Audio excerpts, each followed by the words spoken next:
How are you feeling? How long have you been here? 3 months, May 17th. And what brought you?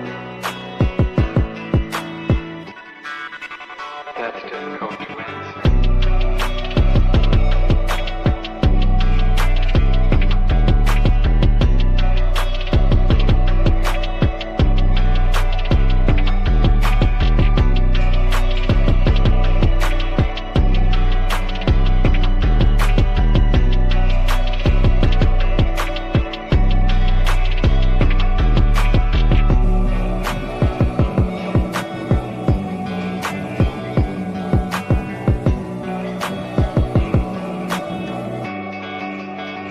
Some idea.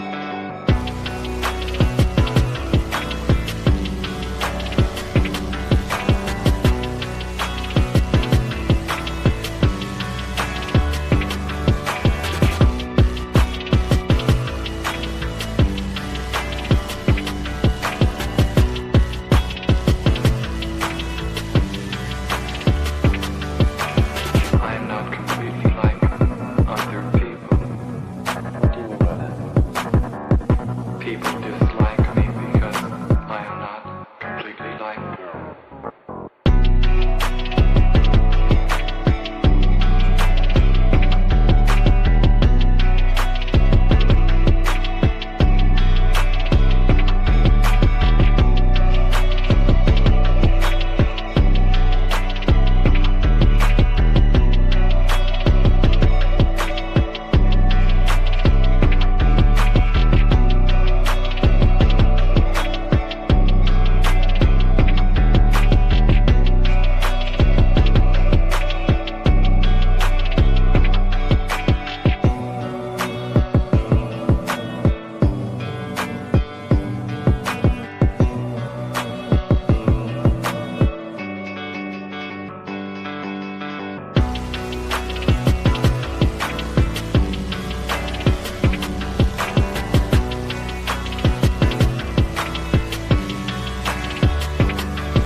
I am trying to do with my life something which few people try to do, and this influences my thinking and consequently my action. What is it you're trying to do with your life? Play the piano for people. I'm not clear. How is it that playing the piano for people has eventually resulted in your being here in the hospital?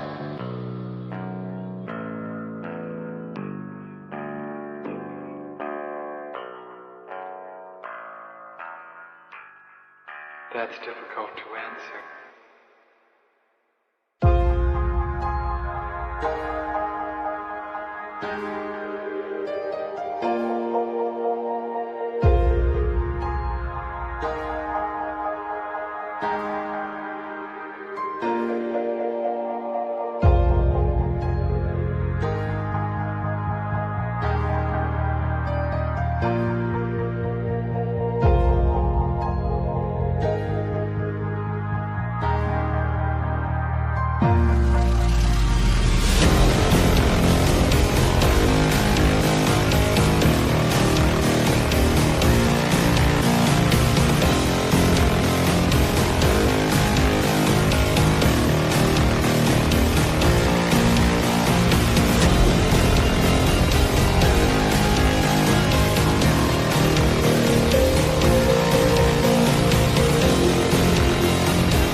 is the end.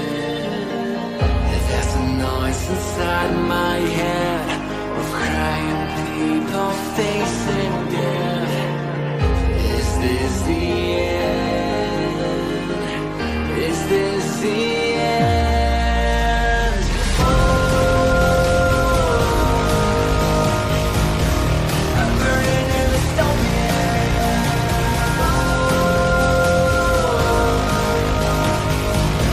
There's no place to hide.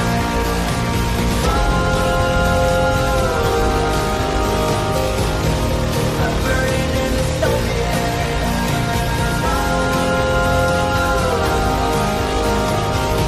This is the final fight. What have we done to the world?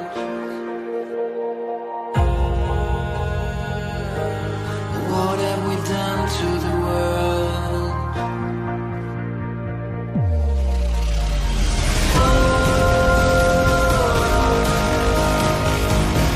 I'm burning in the stone.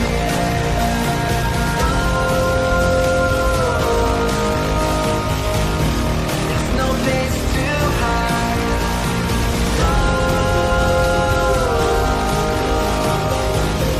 I'm burning in the stone.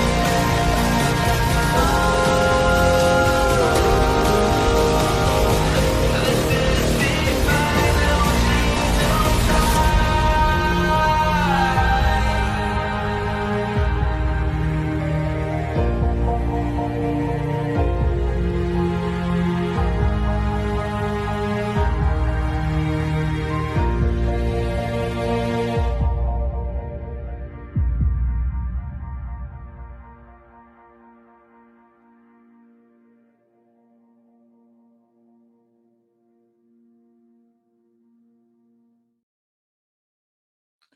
All right, we're back. We're back. I ate some food today for the first time today, and it was pretty great. And it's so funny. It's so funny. Like, I'm at the point now with this keto stuff where I just like really have no appetite. It's not even hard for me to do the intermittent fasting thing anymore. Like, for the first month and a half that I was on the keto crash starvation diet, like it fucking sucked in a way that I can't even begin to explain. It sucked, and I knew it was gonna suck, and I went into it knowing it was gonna suck, and it did. It sucked. It sucked. It sucked real bad. But the thing of it is like once your body acclimates to the keto crash starvation diet, which is basically doing keto combined with intermittent fasting, like at some point your appetite just turns off. And I knew if I could just get through the really sucky part of acclimating to keto and to doing all this stuff, I would get to that point. I knew it.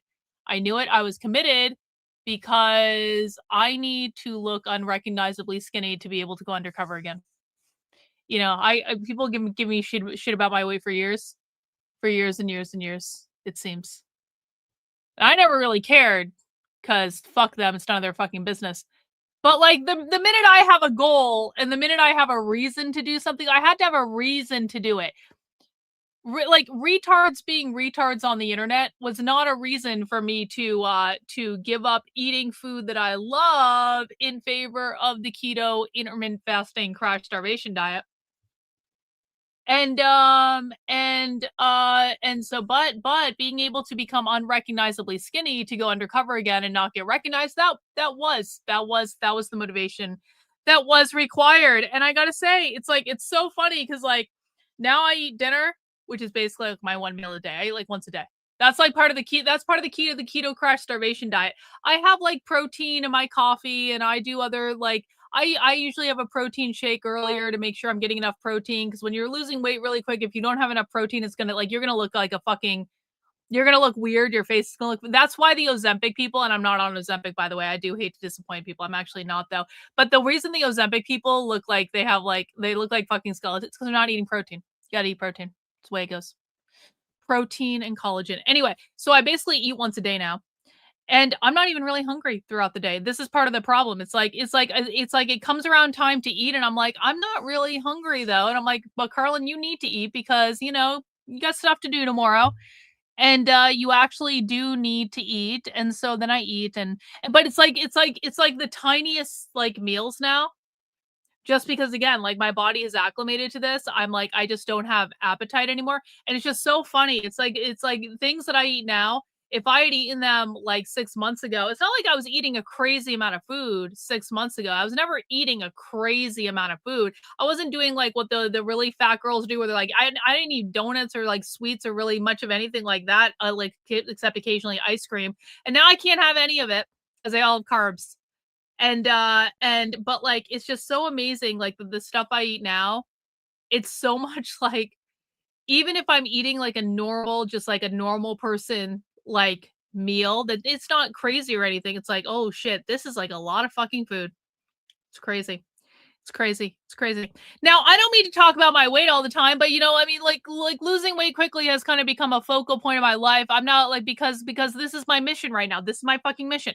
I have a goal weight that I want to get down to, because I know what the goal is to make me look unrecognizably skinny. And currently, I am about 20 to 30 pounds away from the goal weight that I have in mind, that I think I will look unrecognizably skinny at this goal weight. Which isn't really a lot, man. Like, I've been losing more than 10 pounds a month for the last several months. I've lost 50 pounds basically, well, more like 48 if I'm being honest. But like, I've lost 48 pounds since the beginning of December. So this is not an insurmountable goal. It's gonna happen. I'm already in like the groove at this point. And it's like, now I'm going back to the fucking gym. I just went to the gym again today. I'm not doing weight training yet. I'm not ready for my body to be aching all the time. Not yet. I'm gonna do it eventually. I know how to do weight training. I'm very good at it when I get into it, but like, just not ready for my body to be aching all the time yet. And I know it's only temporary as your body. I know that, but it's just like when you start weight training after you haven't been weight training in a while, it sucks. It just sucks. I'm working my way up to it mentally. We're gonna stick with walking on the treadmill for right now. We're going to stick to walking on the treadmill at various speeds and various levels of incline. And that's what we're going to do for right now. Then we're easing back into the gym, and I'm overcoming the trauma of the hours and hours and hours that I used to have to spend in the gym when I was doing marathon training and that shit. And it's just like, I'm working. This is a mental block for me more than anything else. It's just like, I used to do this stuff all the time. I stopped doing it, and now it's kind of like, it's just difficult to get back into. Anyway, I bring this up just because I'm not trying to become obsessed about like my weight or nothing. Even though obviously I've lost a lot of weight very quickly. But it seems as though other people on the internet are like obsessed with my weight. And this has been true for years. This has literally been true for years.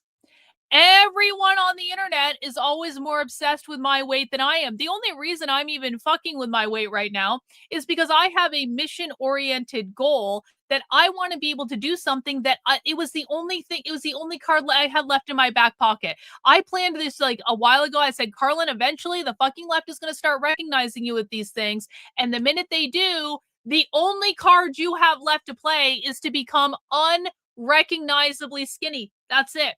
And I was saying this on stream. I'm like, fuck, I'm gonna have to lose weight. I don't really want to. I was complaining about this for a while, but then I got recognized at a leftist event, and then the inevitable had to happen. I was like, all right, it's time to fucking keto this shit. It's time to keto. And I'm an Aries, so I want it done quickly. I'm not gonna take the slow fucking, you can lose 2 pounds a week just by, cutting, sugar out of it. No. We're not going to do that shit. We're going to keto, intermittent fasting, starvation, crash diet that shit. I should have just gone on Ozempic, though. If I'm being, I really am coming around to this conclusion.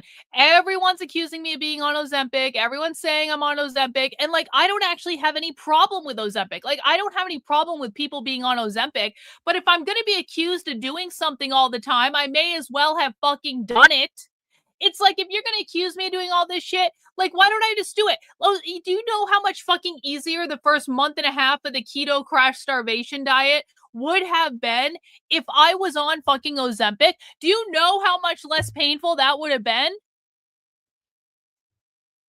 It was a missed opportunity, honestly. They were always going to accuse me of doing it. And again, I have no shame. Like, if you want to go on, like, I don't really give a fuck, man. Do whatever you need to do. Follow your bliss. Who the fuck cares?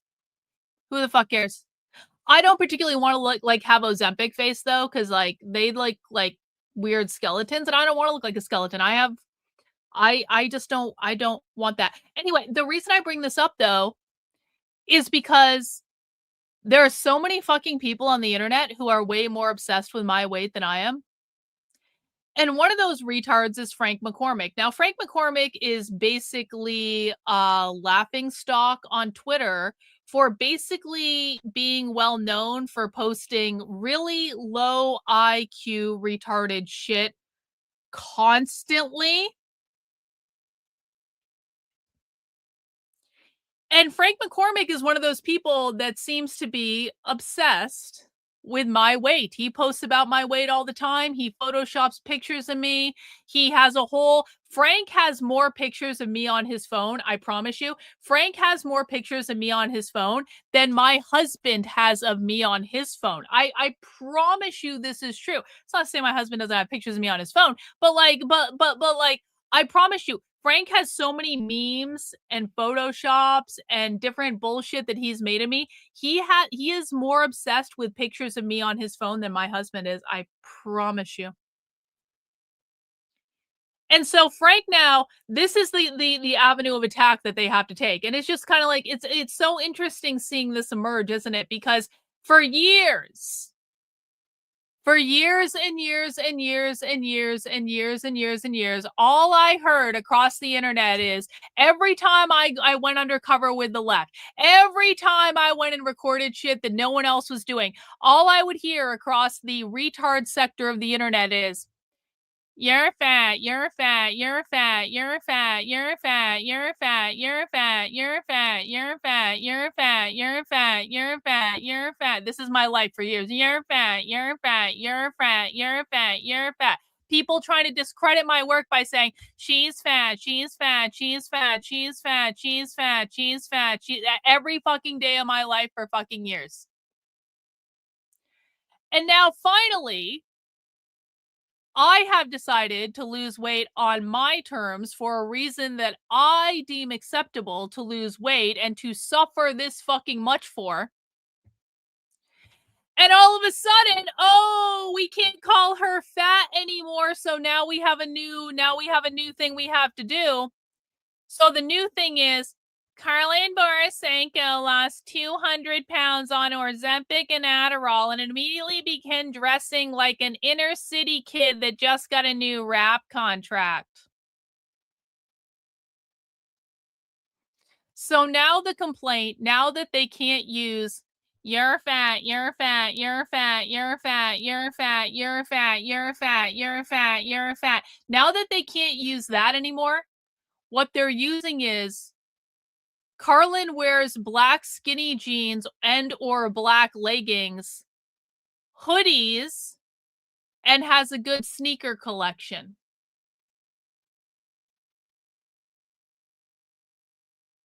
Like, this is how you guys know I'm literally the most boring person in the world. This is how you know there's literally nothing scandalous that these people have to use against me. Because the grievance now being registered is Karlyn wears either black skinny jeans or leggings, a hoodie, and has a good sneaker collection. Hey, Frankie. That's literally been my wardrobe for years, you stupid motherfucker. Do you have any idea how many pairs of Adidas sneakers I own? It is actually rather disgusting how many pairs of Adidas sneakers I own too. I own for Adidas campus sneakers, I have those are the main ones that I like is the campus ones. Those are the most comfortable. I think I have so many different colors of exactly the same fucking pair of sneaker. It's actually gross how many pairs of Adidas sneakers I own and how many pairs of Nike sneakers I own. And I even have Gucci sneakers. I have Chanel sneakers. Those are Isabel Marmont sneakers, the red ones that everyone likes. That's Isabel Marmont. Her sneakers are just fucking cool, man. Breaking news, Frank. Breaking news. You guys ready? Are you guys ready for the shock of the century? Are you guys ready? Women like shoes.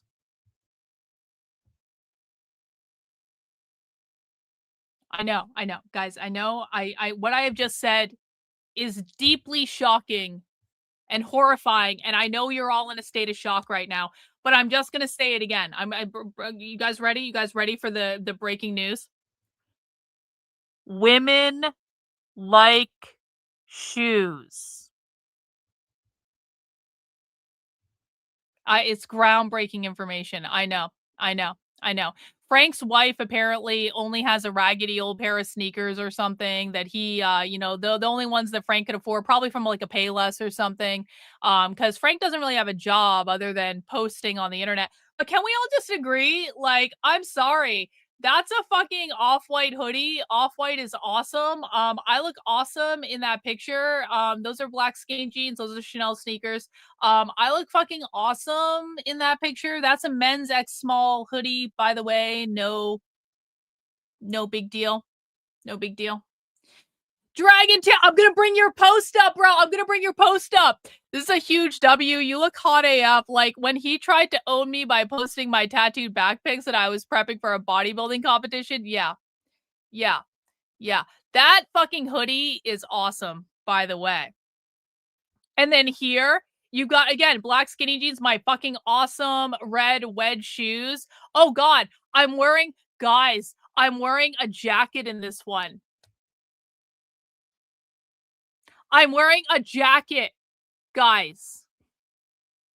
Do you know that I live in New Hampshire, and sometimes in New Hampshire, people wear jackets? Breaking news.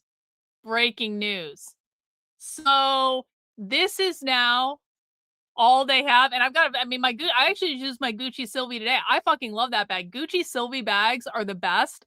Gucci Sylvie bags. If you're gonna get a bag on the if you like, okay, pro tip. If you say, Karlyn, you have all these amazing purses, and which one would you recommend? I would recommend a Gucci Sylvie. Gucci Sylvies are extremely affordable on the resale market. They come in a variety of colors, and especially the fucking white ones. The white ones go with everything. They're a really structured bag. There's a lot. You can get bigger ones or small ones. That's like a medium-sized Sylvie. I really think that that's like the best Sylvie, if I'm honest about it. I have a bigger one. I have a little mini one. I have like 3 Gucci Sylvies because they're like just so fucking good. But this is the one I use the most. It's a really good size. It looks good with everything. And you can get Sylvies on the resale market very, very affordably. There are a million of them out there. Go on Whatnot. They're always like, everyone is always auctioning off Gucci Sylvies on Whatnot for like $1. You can get a Gucci Sylvie for like $400, which I know is a lot to pay for a purse, but like, you got to understand, in the store, these are like $2,000 purses, and they're really fucking nice, and they're really structured, and they look good with everything. And so if you're like, Karlyn, where are you getting all these amazing bags? Whatnot, obviously, but go, like, that bag is fucking awesome. And Frank is jealous, and Frank's wife is obviously jealous, because I have an epic bag collection, and Frankie and his Twitter job just can't afford it. And then it's like, look, they're making AI of me. I don't wear hats backward, by the way. I also don't skateboard. But like, even if I was wearing a red hoodie, I mean, this is a known. I look fucking awesome in that picture. Maybe I should start wearing I haven't worn hats. I have a lot of hats. Maybe I should start wearing backward hats. Hey, thanks for becoming a member of the channel. No ho homie. I really appreciate you. Welcome. But it's like, can you imagine this level of fucking obsession? It boggles my mind. It really does. Guys, do you guys know how much time I spend worrying about other people's weight? Do you guys know how much time I spend worrying about other people's weight? Like 0%? 0? Like literally 0?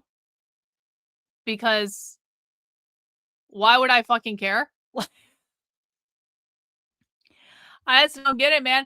And then they're all like, he's got all these people commenting, Why is she dressing like the kids you used to teach when you were a teacher? Now, this is a really revealing question. This is a really revealing question, and Frank is too dumb to know what's going on. Frank used to be a teacher, and then he was obviously too psychotic to be in the classroom. And so Frank doesn't have a job. I'm absolutely convinced that Frank doesn't have a job because he used to be a teacher and now he's no longer a teacher and no one knows what he's doing because Frank was too psychotic to be in the classroom anymore. And so this person is saying, Frank, when you used to be a teacher, this is just more proof of what I've been saying for months and months and months is that Frank McCormick doesn't have a fucking job. He doesn't have a job. He's running around causing chaos and acting like a retard on Twitter every day because he doesn't have a fucking job. Like, this is how he's making money. Too bad it will never fix the fat, ugly person on the inside of her. Okay. Okay. Okay. Oh, Lydia! Lydia! Holy shit! Is Lydia still doing anything relevant at all? Is Lydia doing anything relevant? I don't even know what the fuck is going on. I have no fucking idea. Hey, W's to triple sevens. Thank you so much, bro. Really appreciate it. Why does she look like a child or a lesbian? Listen, I'm about to turn 45 years old. I'm having feelings about this. Believe me, I'm fucking having feelings about this. Believe me, I don't like to talk about it. Obviously, on this channel, I am 29. I'm 29 perpetually. I will always be 29. If anyone ever asks you, how old is Karlyn? The correct answer is 29. But in reality, I'm about to turn 45 years old on April 12th. And honestly, if people are saying that I look like a kid, W? W me? W skincare, W weight loss, W awesome sneaker collection, W me, if I really look so young that people are fucking complaining about it, like massive W me. W's to Cynthia as well. Thank you so much, Cynthia. We appreciate you. Yeah, W's me. Yeah. It's all fun and games until Frank's learned she lost all that weight and oh no, oh God, oh fuck no, oh God, I would never have anything to do with Frank. He's fucking ugly as hell. Thank you, Red Menace. Lydia, 10 plus years young. Yeah, isn't that funny? Isn't that, can we just look at that for a second? Lydia is at least 10 years younger than me, and yet she looks older than me and is complaining that I look younger. Does Lydia have any recent photos of herself on her Twitter? I truly don't even know what Lydia's doing anymore. It looks like Lydia's spending all her time posting me. Oh, no, that's an old picture of Lydia. Even in this fucking picture, one in the chat, if I look younger than Lydia, and she's younger here. This is back when she had some relevance because she was on Tim's show. One in the chat, if I look younger than Lydia in this. 2 in the chat, if Lydia looks younger than me. Like right now, currently. Comparing me to Lydia from like, what, 3-4 years ago? 1 in the chat if I look younger than Lydia. 2 in the chat if she looks younger than me. Here.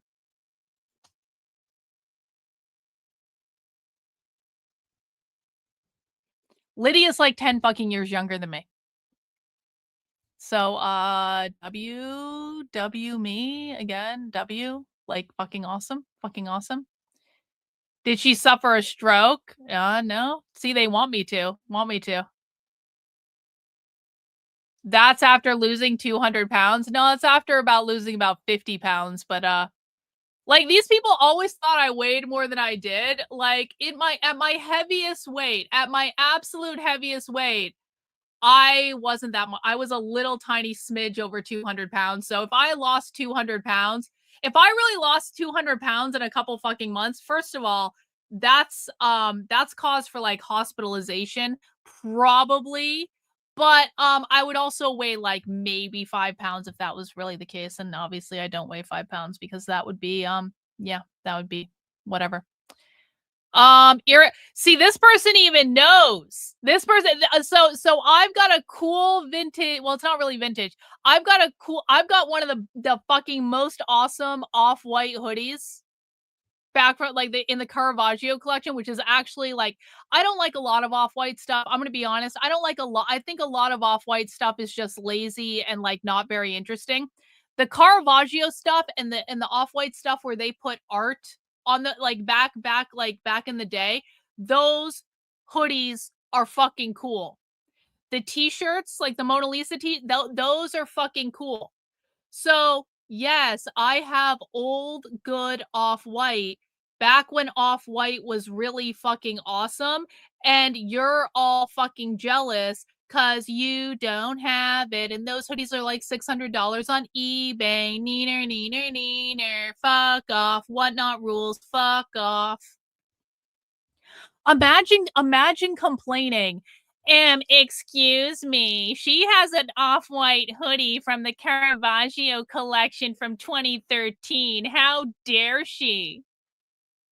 This is the type of low IQ retardation that I have been dealing with on the internet for years and years and years. And again, the fact that this person knows explicitly when that hoodie was made, the fact that this person knows what that hoodie is, like to an absurdly detail-oriented degree, that just means they're jealous that they don't have the fucking hoodie. So sorry, I have it, you don't. Oh my God. This woman cannot be real. Oh, I assure you, 71 followers, I am. See, now this is going to be interesting. This is going to be interesting because I'm going to tell you guys what's about to happen. I'm going to tell you guys what's going to happen. Are you ready? I'm waiting to do this, okay? My goal is that by my birthday, which again is April 12th, is coming up in a couple of weeks. My goal is that by my birthday, I'm going to lose about another 10 pounds. I really think this is not going to be that big of a deal. I've been losing weight at about this rate for a minute now. So my goal is I'm right about 50 pounds down now. I would like to be 60 pounds down on around my birthday. And when that happens, on my birthday, here's my current plan for my birthday, because this is the thing they're accusing me now. You're wearing hoodies because you have all sorts of extra skin. Well, I really don't, is the thing. I really don't. And my stomach is getting pretty fucking flat. My stomach is getting pretty fucking flat. And in about 10 pounds from now, it's going to be even more flat. And the thing of it is, I was actually even thinking about doing this today, but I'm going to wait to do it on my birthday just because I'm going to lose a little bit more weight. And also I like being able to post I'm 45 on the internet, like literally fuck you. So on my birthday, you guys are going to get a picture of what I look like, basically in a sports bra, probably wearing leggings just because I wear leggings to the gym. I'm going to be taking it to the gym, basically. But like, you're like, they're going to get a picture of me in a sports bra where my stomach will be fully fucking visible and in really tight black leggings, because that's what I wear to the gym when I go to the gym. And that's going to get posted on Twitter. And basically the entire gist of this is going to be like me, like flipping everyone off when everyone sees that I'm real sorry, bro. There's no sagging skin. My tits look great. My boobs have never looked, well, maybe not never. I mean, my boobs probably looked pretty good when I was younger, but like my boobs look fucking great now. My stomach is getting real flat. And I am gonna post a picture of that, and it's gonna be on my birthday, which will be coming up, and I will be flipping off the retards on the internet who decided to make it their business for years and years and years and years and years and years. You know what? This wasn't the reason this started. But will I spite people along the way? Oh yeah. Oh, yeah. Do you know? Do you guys know? Bro, this is a late night stream. We discuss whatever the fuck I want to discuss. You don't have to be here. There's the door if you don't like it. Go away. Do you know how much shit I've taken over the years about this? Do you really think for one red second I'm not going to rub it in everyone's faces? No OnlyFans. No. You guys are never actually going to see my tits. You're just going to see me in a sports bra showing that, yeah, my stomach's pretty fucking flat. So sorry. Hey, thanks, Nick. You're going to give Mizakin a heart attack? Yeah, probably true. Probably should wait until it's fucking. I almost took a picture and posted it today, and I was like, Karlyn, have some restraint. Do it on your birthday. Like, yeah, I'm gonna smash the fucking internet Aries style. It's gonna be like, fuck you, assholes. Fuck you. Well, I mean, like, whatever. There's nothing I can do about this. There's literally nothing I can do about it. I understand why people think I'm on Ozempic. And again, maybe I just should have done it. Maybe, like, the whole thing would have been a lot fucking easier had I just gone on Ozempic, but I didn't. I decided to do it the hard way because I do everything the fucking hard way. I do everything the fuck. I'm looks maxing and purse mogging. I'm definitely purse mogging. I don't know about looks maxing. I feel like I would have to wear makeup to be looks maxing. Yeah, my birthday is. See, Reagan, this is the right spirit. This is the correct spirit. My birthday is the ultimate day of narcissism. It's going to be epic. I will be queen of the fucking internet, and it's going to be awesome. So Frankie can cry all the tears he wants. He can cry. But the thing of it is, I posted this on Twitter earlier, and I gotta give a shout out to Dragon Tail here. And he said, so let me get this straight. Self-admitted SSRI dependent Frank. And by the way, here is Frank McCormick literally saying, I know my content has been mid-quality recently, but give me some time. I'm almost off SSRI antidepressants after taking them for 22 years. So when I say Frank is off his meds psychotic, what I literally mean is Frank is off his meds psychotic. He's literally off his meds. This is when he started getting really psychotic on Twitter, was when he went off the psychiatric medication that he had been on for 22 years. And by the way, do I want to look like Frank? Yeah. So Dragontail says, so let me get this straight. Self-admitted SSRI dependent Frank is making up assumptions that you being on Ozempic and Adderall in order to shame you simply because I look 29 wearing kick-ass fashion. Interesting spin fueled by jealousy and obsession. It's like, of all the things to be obsessed with, you're going to pick Karlyn has really cool fucking hoodies, wears black jeans and leggings, and has good sneakers. And she lost weight very quickly. Me. Like, this is all they have. This is literally all they have on the fucking internet. That's it. Who is Frank? Some psycho. Some psycho. If you don't know who he is, don't fucking worry about it. So hey guys, welcome to the stream. We are doing some random content tonight, and we are going to be watching a whole bunch of random content, and this is not going to be a productive stream. This is going to be a fun stream. And I need to find my content that I had pulled up for us to watch, which wasn't in that window. It's in this window. I got a whole bunch of stuff I want to do tonight. I got a whole bunch of stuff that I would like to do. And that is going to, well, I don't know exactly what order we're going to go in. One of the things, and this will probably be the last thing we do, one of the things I want to talk about is I want to watch Owen Shroyer's comments on the aliens in Texas, because Owen definitely thinks that he saw something last night, and I haven't watched this yet. And so he did this update last night from the gym about what he saw falling out of the sky. And then he did a stream later where he was wearing a white t-shirt. And you guys know how I feel about Owen wearing a white t-shirt. It's fucking hot. Okay, it's fucking hot. And then he did a stream later where he was talking about it for longer. And so I thought we could watch that. because I want to hear Owen talk about whatever the fuck he saw in Texas, because I want to know if it's aliens. And I think it would be pretty great if it was aliens. And I think the world would be a better place if it was aliens. I think the aliens just need to invade and get it over with. Honestly, that's kind of like what I think. So we're going to watch that. I haven't watched it yet. We're also, but before we get to that, I have some other clips we want to watch, including the idea of Trump getting impeached, getting cheered at CPAC, including Josh Hammer, who is an asshole and who deserves to be dragged all over the internet.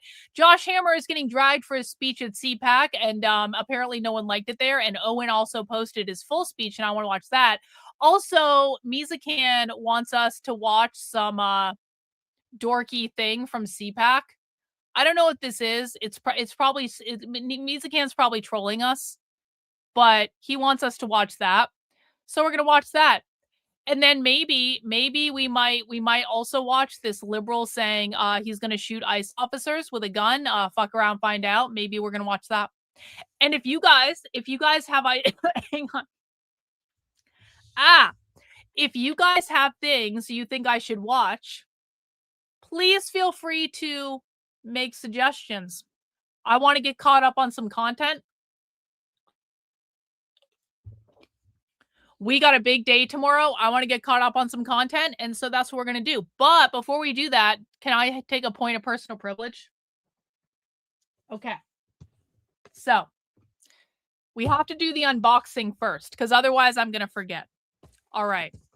So I was watching Whatnot the other day, and they started auctioning off these blind boxes of, I don't even know what the fuck these things are, but some of them look very demonic, and I started calling them demon creatures in the chat because some of them look, I guess, really weird and cute, and some of them look very, very demonic.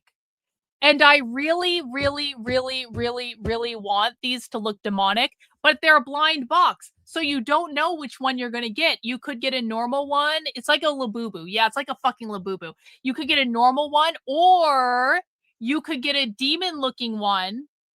And I bought 2 of them because they were super fucking cheap, and you get free shipping after the first. So it was like why the fuck not? I wanna increase my odds of getting a demon creature from one of these fucking boxes. And so I thought, because some of them look angry, and the angry, like this blue one right here, this blue one looks pissed. This red one looks fucking pissed off. I want a demon creature from one of these boxes. And so I thought I would wait to unbox some with you guys. I've never unboxed one of these things before, because mostly I think they're stupid. But as soon as something looks like a demon creature, you have my attention. You have my attention. If we get like a little demonic little fucking toy that looks like a demon creature, you have my attention. If I like that's just creepy and cool, man. So we're doing a little toy unboxing together. And we're going to see which one I got. We're going to see which one I got. Okay, I've never opened one of these before. I'm kind of nervous. Chinese demon creature. Uh-oh. Uh-oh. This one doesn't look like a demon creature. Looks sad. It looks sad. Can I make it? I can't make it look like a demon creature. Oh, man. I can make it look retarded. Oh!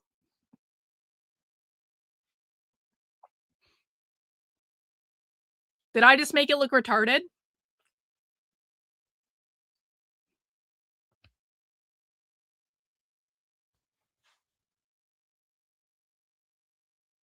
Is this the mascot? Is this a new mascot for the land of Retardia? Did we do it? This is like James Lindsay. This is like the king of Retardia right here. Yeah. Okay. W. Okay. Oh, it smells nice. It smells like strawberries. Smells like strawberries. Okay, I'm going to say that's a W. Hey, thanks, Spot, for being a member of the channel for 29 months. Soon, Karlyn's house will be filled with creepy stuff like Trendolins. Yeah, I mean, listen, I was watching a Whatnot show the other day that had a giant one of these. It was so big, and I almost bought it just to freak out Victor. I was this close. I mean, it was like 10 times the size of these little ones, and I almost bought it just to put it in Victor's chair when he comes home, to have there be a demon creature in his chair. But no, I didn't do it. I didn't follow through. Okay, we got one more shot for a demon creature. Okay, we're gonna do it. I need everyone to send demon creature vibes to this unboxing, and we're gonna see what one we have. This one seems to be a little bit bigger. Let's see. Let's see. Yeah, I was literally gonna troll Victor. Oh, it's soft. Demon creature. Yo, I got one! Demon creature! Yo! Demon creature. Demon creature. Look at the eyes. The eyes are angry. It is a demon creature. Success. Success. The feet are weird too. This is like a creature that is going through an exorcism. Look, even the ears are off. It's like everything about this fucking toy is that the arms are weird. The arms are way further back than they should be. Everything about this toy reads demon creature from the depths of hell. It's even got a weird tail, like a demon. It's like a leftist. Yeah, it's a demon, baby. Yeah, we won. Guys, we did it. We won. We got a demon creature. Okay, I was hoping for the red demon creature, but you know what? It's a it's a trans demon creature. It's trans colors. It's pink and fucking blue. It's a trans. We have a trans demon baby.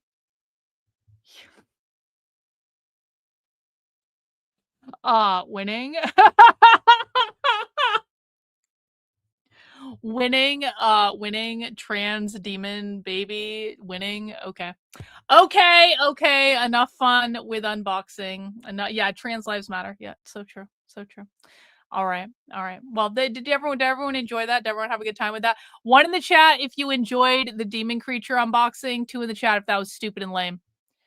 Okay. I wanna start by listening to Trump getting booed at CPAC.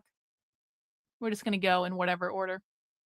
Okay, so we're watching a bunch of random shit right now. Everyone's just gotta like go with it. We're going wherever the evening takes us. All right, we're going wherever the evening takes us. Trump. Okay, so basically, Matt Schlapp, who is like the big guy that runs CPAC, and also probably gay, if we're being honest about it. There are many rumors about Matt Schlapp using CPAC to fuck gay hookers while doing coke. I'm just saying they're rumors. I'm not confirming or anything, but I have heard many rumors about Matt Schlapp fucking gay hookers while doing coke. And I'm sure it's all conjecture. I'm sure it's all wrong and all of that stuff. Thank you, Dietz. I will take a look at that. I appreciate it. But I don't know if I want to watch that. I don't know if I want to watch that thing. I don't know if I want to watch that. We'll see. We'll see how it goes. But I have to give Matt Schlapp credit for asking the CPAC audience if they wanted Trump impeached, and you guys might be surprised at the response. Let's take a listen. How many of you would like to see impeachment hearings? No. Hearing. That was the wrong answer. Let me try it again. How many of you would like to see impeachment hearings? No. Can someone bring some coffee out for the CPAC? I know. We've got to keep this House majority. How many of you agree with? Literally, people at CPAC are cheering for Trump to get impeached.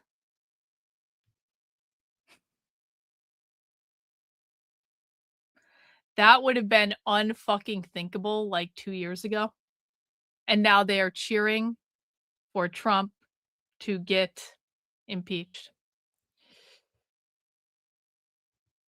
But there are also some Jews at CPAC. And listen, this guy I think is a strategist or something. He like knows a lot of the politicians. I don't really know much about him. But I do know who Josh Hammer is, and Josh Hammer is, well, an asshole. Josh Hammer is a Jewish asshole at Newsweek, I think. It's either Newsweek or U.S. News and World Report, where Josh Hammer is basically like just this massive Zionist who is just complaining. He's basically like Mark Levin. He's like Mark Levin, but like less relevant. And so his speech got sent out. Republicans are at each other's throats these days. And Alex was saying not a single person wanted to hear Josh Hammer complain about all the things he doesn't like. So let's just take a look at Josh Hammer's full speech, and let's see what he said. Thank you to Owen for posting this for us, so I didn't have to go find it. Good afternoon, CPAC. I hope y'all are having a great time. It's great to be back here. You probably noticed that. What am I reported for? What am I reported for? You want to tell us? You want to tell us before we ban you for being too retarded to be in my chat, or too annoying, or possibly both? What did I lie about, and what am I being reported for? Are you black too? Because I think only black people say biatch. Like that's like a black, like you're black, right? You're black. Not there's anything wrong with being black, but like I don't hear many white people using the term biatch.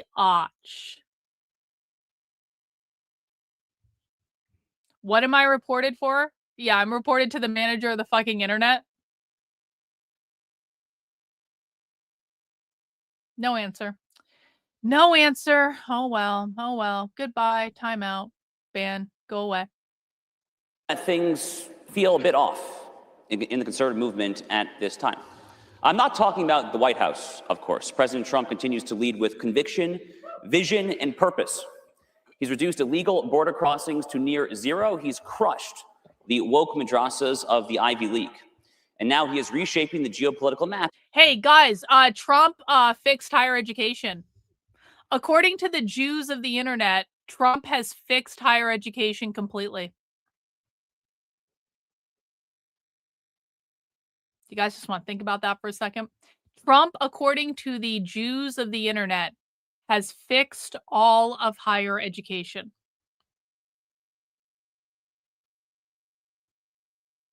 You know what? I thought about watching some of the CPAC speeches on my stream. I really thought about it. I was like, this could be just, maybe we'll actually do that. Maybe we'll take some time on Sunday to do that, to kind of decompress. We'll watch the CPAC speeches.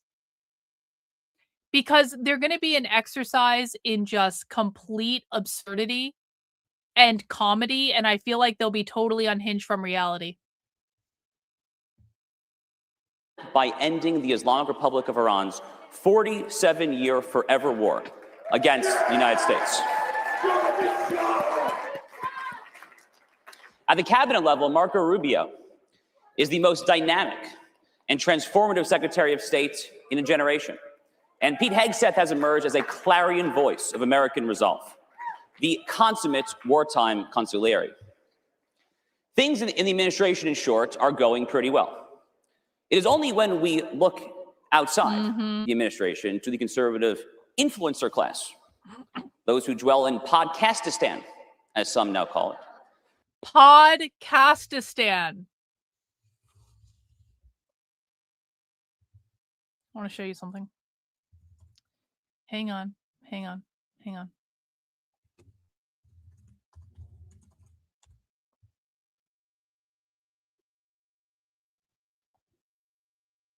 want to show you something. Josh Hammer publishes a podcast on Newsweek on their YouTube channel because he's an editor for Newsweek. Newsweek has 703,000 subscribers. How many views do you guys think Josh Hammer gets on a show?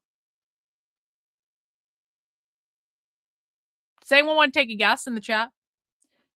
If you had to guess, Josh Hammer publishing a podcast on Newsweek's YouTube channel with 700,000 subscribers, how many views do you guys think he gets? Let's see.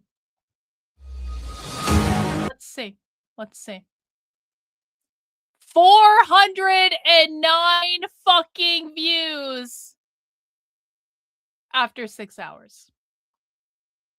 Now, I'm not going to say my content gets the most views of the internet because it doesn't. It doesn't. My content is niche content. I have a piddly 129,000 subscribers. I am not Newsweek. But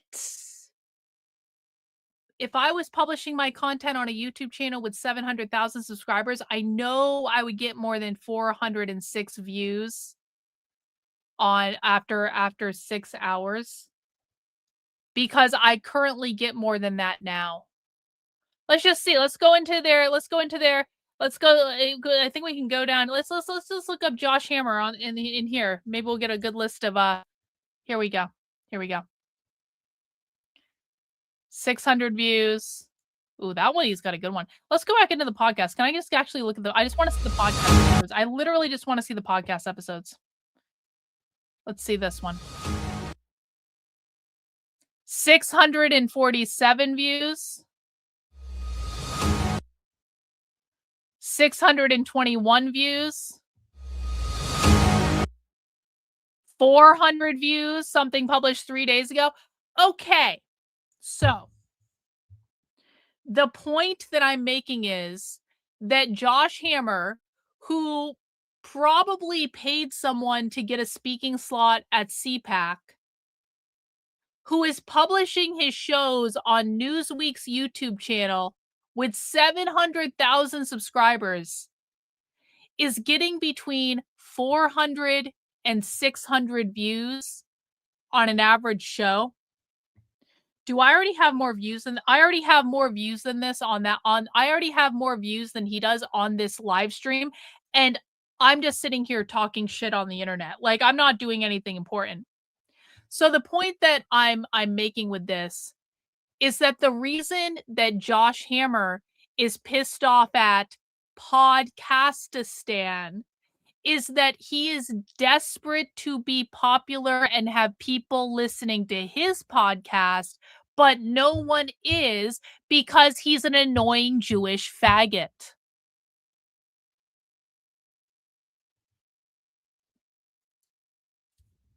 No one wants to listen to him because he's fucking annoying. And so I'm just saying that there's a reason they're attacking Podcastistan. And it seems to me that all the people attacking Podcastistan really want their podcasts to be more popular than they are, but like just can't seem to get there on their own merit. When we see things going perhaps slightly less well. Don't get me wrong, many of the biggest conservative stars are superb, and some of them are speaking at this conference. But some others are absolutely terrible, and a few of them are speaking at this conference too. Oh no, people might listen to Matt people Gaetz, I don't there's like. a shout out. These black-billing doomsdayers are engaged in a conscientious brain rot op to make the right retarded. The slogan that catapulted Donald Trump to the presidency and continues to define his political career is "Make America Great Again." It's a pithy and inspiring call to action. In it are three distinct claims. First, America was once great. Second, America became less than great. And third, it will one day be made great again. The retard right denizens of Podcastistan reject the fundamental essence, however, of MAGA. Much like The retard right of Podcastistan.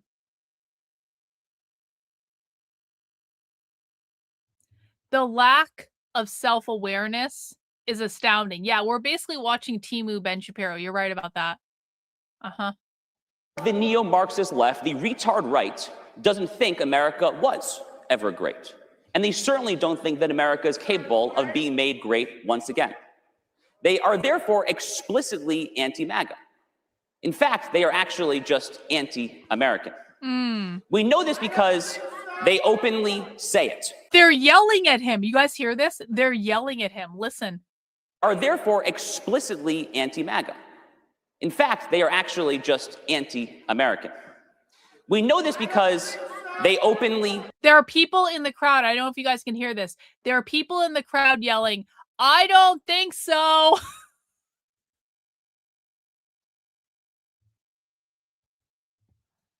Oh, no. Say it. Tucker Carlson, who... Yelled at him, "Read the prompter."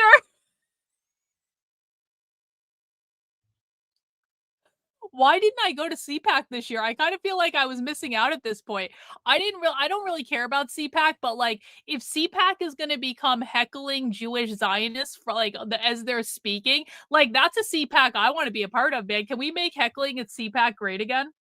Wrestled the demon and seems to have lost the fight with the demon. Recently hosted on his show a Chinese Communist Party mouthpiece by the name of Jiang Shuiqin. On the podcast, Jiang proposed a new world order in which the United States joins China, Russia, and Iran as quote-unquote equal partners. If you think that sounds patently insane, that's because it is. If you think that sounds indistinguishable from the musings of Noam Chomsky, that's because it is.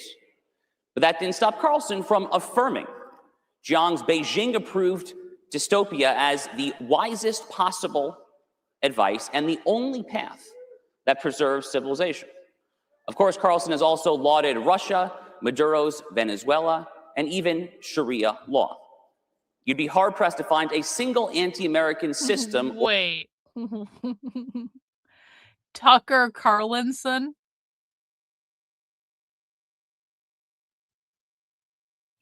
Well, that's one I haven't heard before.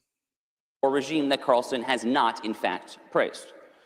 By the same token, Megyn Kelly, whose insatiable appetite for clicks has overwhelmed whatever decent principles she purports to hold, had a curious guest for her first episode after the commencement of Operation Epic Fury against They're still Iran. yelling at him? That was Marjorie Taylor Greene. In December, just prior to resigning in disgrace after Trump kicked her out of MAGA. Hey, thank you, Dragon Tail! The irony. What was heralded as free speech and shutting down the mainstream media is now suddenly retarded and must be censored and condemned. Yeah, I mean, it is like these people truly have no self-awareness. They have no self-awareness. I'm not exactly sure what he was yelling. We can rewind it and listen again. It's like they're now like, this was supposed to be the big tent of ideas and blah, blah, blah. And now they're trying to censor everyone they don't like. Exactly. The people who are advocating against censorship are the ones they're trying to censor. Let's listen again to see if we can hear what they yelled. You'd be hard-pressed to find a single anti-American system or regime that Carlson has not, in fact, praised. By the same token, Megyn Kelly, whose insatiable appetite for clicks has overwhelmed whatever decent principles she purports to hold, had a curious guest for her first episode after the commencement of Operation Epic Fury. I understand why. I don't think it's maybe it was that I don't. It did sound like it could be Jews. I'm not exactly sure what it was though. Let's listen one more time. For her first episode after the commencement of Operation Epic Fury against Iran. That was Marjorie Taylor Greene. In December, just prior to resigning in disgrace after Trump kicked her out of MAGA, Greene met with the radically anti-American Chinese Communist Party-funded group Code Pink. Instead of celebrating the world's historical madman, Code Pink is a progressive group, by the way. It's not communist. Ayatollah Ali Khamenei's death and the remarkable ass-kicking that Trump had just begun delivering to a regime that's attacked and killed Americans ever since 1979, Kelly joined Greene in lamentation. What about you? This feels very much to me like it is clearly Israel's war, she said. Never mind that President Trump has been calling for the destruction of the mullahs for decades. Decades. In 1980, Trump called for the use of military force against Iran. In 1988, Trump said he'd, quote, go in and take Karg Island, there near the Strait of Hormuz. Short of tariffs, there is literally no issue. There is no single issue on which Donald Trump has been more consistent over the decades than the issue of Iran. But the cowards of the retard right who simply don't have the balls to take on President Trump directly insist that Trump was golled into the current action by the Israelis or perhaps prominent Jewish Americans, or perhaps some combination thereof. What did he just say? The hecklers are fucking awesome. Someone needs to go through this video. Someone needs to go through this video like meticulously and enhance the hecklers and like add captions for the hecklers. Insist that Trump was golled into the current action by the Israelis or perhaps prominent Jewish Americans, or perhaps some combination thereof. This, simply put, is horseshit.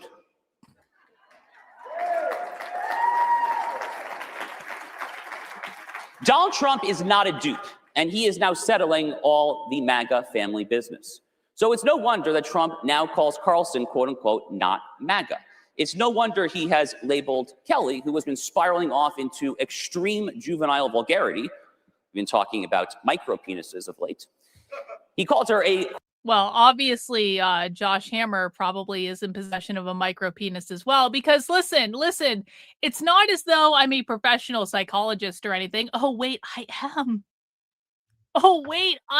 am.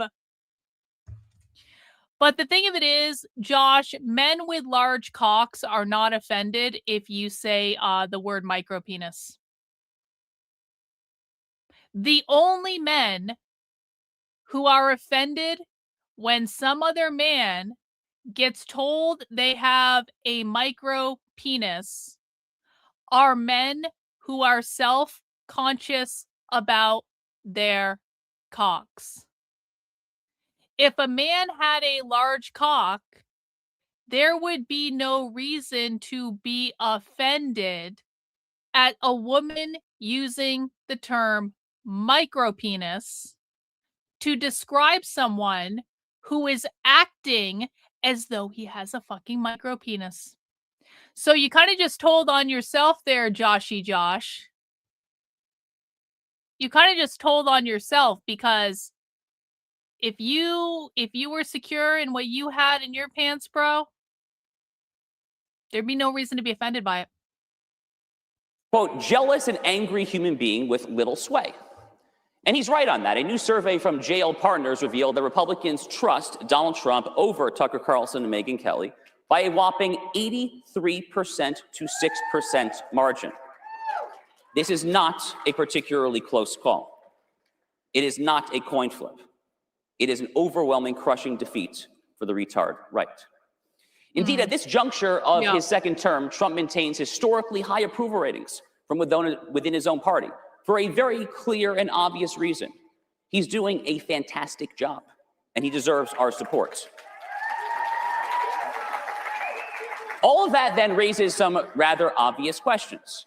Why are Carlson, Kelly, fellow travelers like the exorable Candace Owens, and yes, some of their allies inside the administration, why are all of them doing this? What is their goal? What is the end goal here? The answer is both simple and harrowing.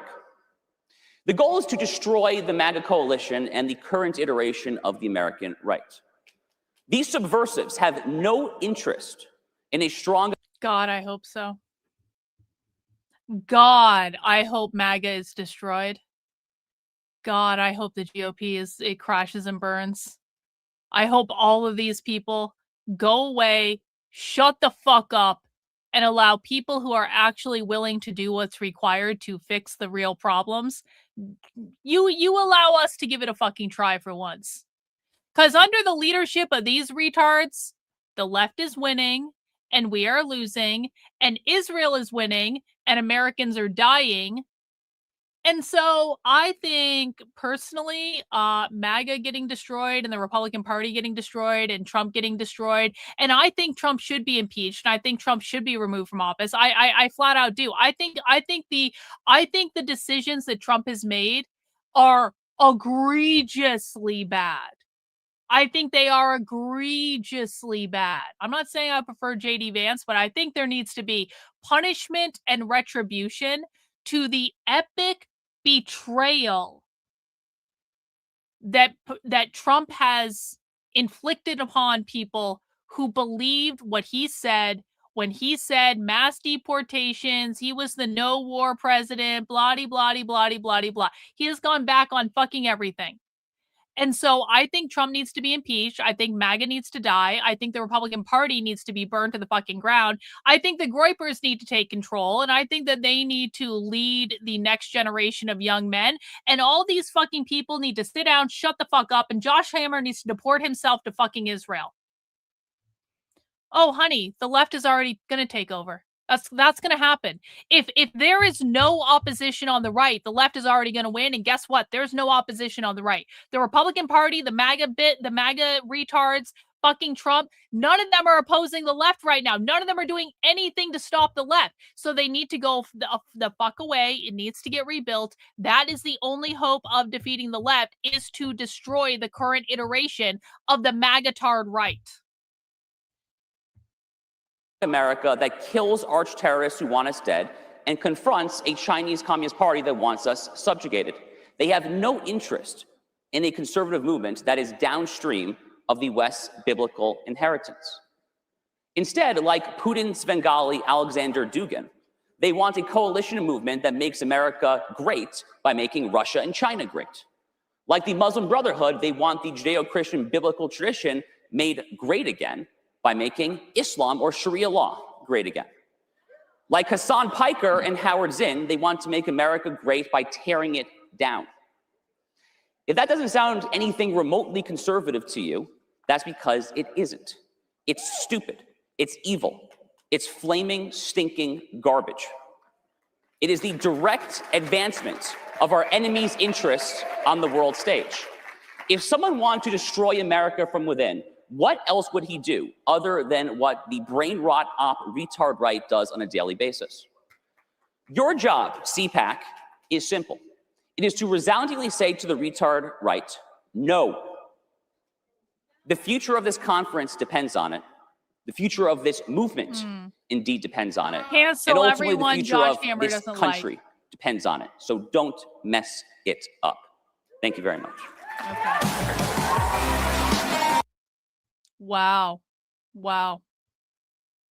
Okay. Well, the hecklers give me hope. The hecklers give me hope. All right. Next on our agenda, Mizakan wants us to watch this black guy playing a fiddle at CPAC. And I don't really know what this is. But here's the thing. I need to pee real quick. I need to pee. And so what I'm going to do is I'm going to play this video and I'm going to pee. And I'll be right back. I'll be back before the end of the video. I'll be able to see it and all that stuff.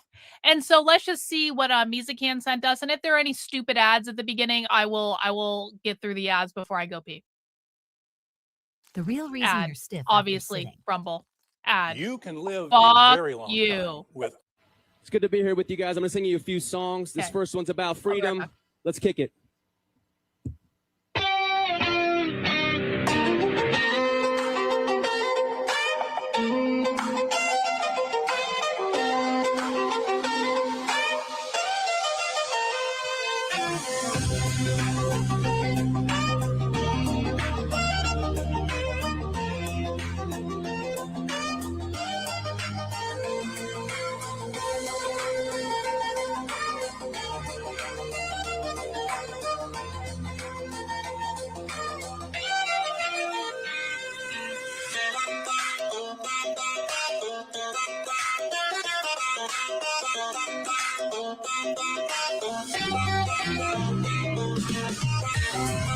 Put your hands together.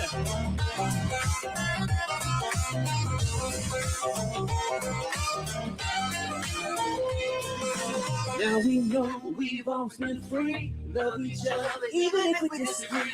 It's all inside. Shine the light and sing. Let the freedom ring. We've all been free. Love each other even if we disagree. It's all inside. Shine the light and sing. Let the freedom ring. What is that?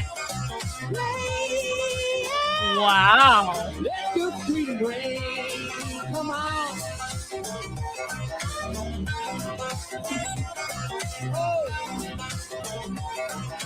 Let the freedom ring. What the fuck is Figure out how the world is stuck and divided.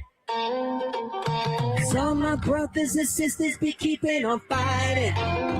Oh, what we gonna do to beat it? Is this the latest iteration of Bryson Gray? Is this the latest iteration of black people becoming famous by kissing the asses of conservatives? Listen, man. Conservatives love it when black people do this.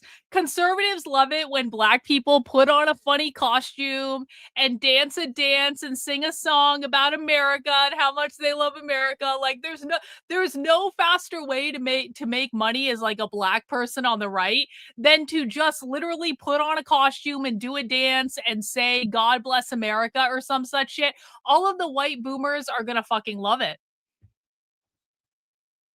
Get up out of this mess. If only we remember who we are. Hindu. Okay, sorry. I mean, Hindu. We've always been free. Love each other even if we disagree. It's all inside. Love each other even if we disagree. Well, I don't think so. Freedom ring. Now we know we've always been free. Love each other even if we disagree. It's all inside. Shine the light and sing. Let the freedom ring.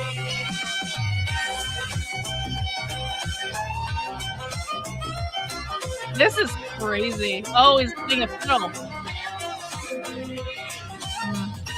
Yeah, okay.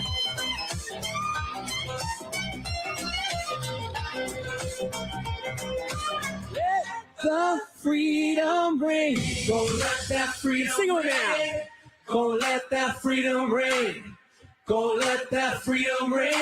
Let the freedom ring. I feel like I need to be holding a lighter or something. Go let that freedom ring. Go let that freedom ring. Let the freedom ring. Go let that freedom sing out loud now. Everybody. Yeah.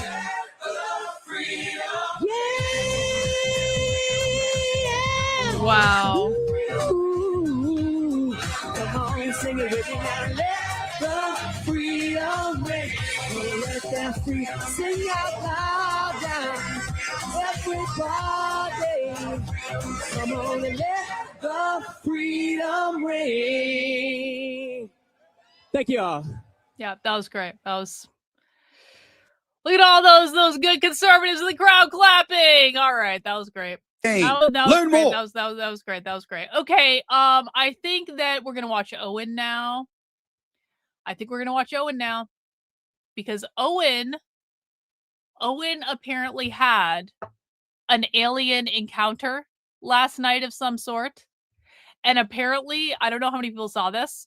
Apparently there were like fireballs like coming through the sky over Austin or something. Look at that. What the fuck is that? What the fuck is that? And then there's this one. There's a plane with fireballs around it. They're just chilling. Fireballs chilling in the middle of the sky. What the fuck is that? And then there's this one. Oh, look at that. That looks like a snake. The Kundalini has been activated. That looks like a snake.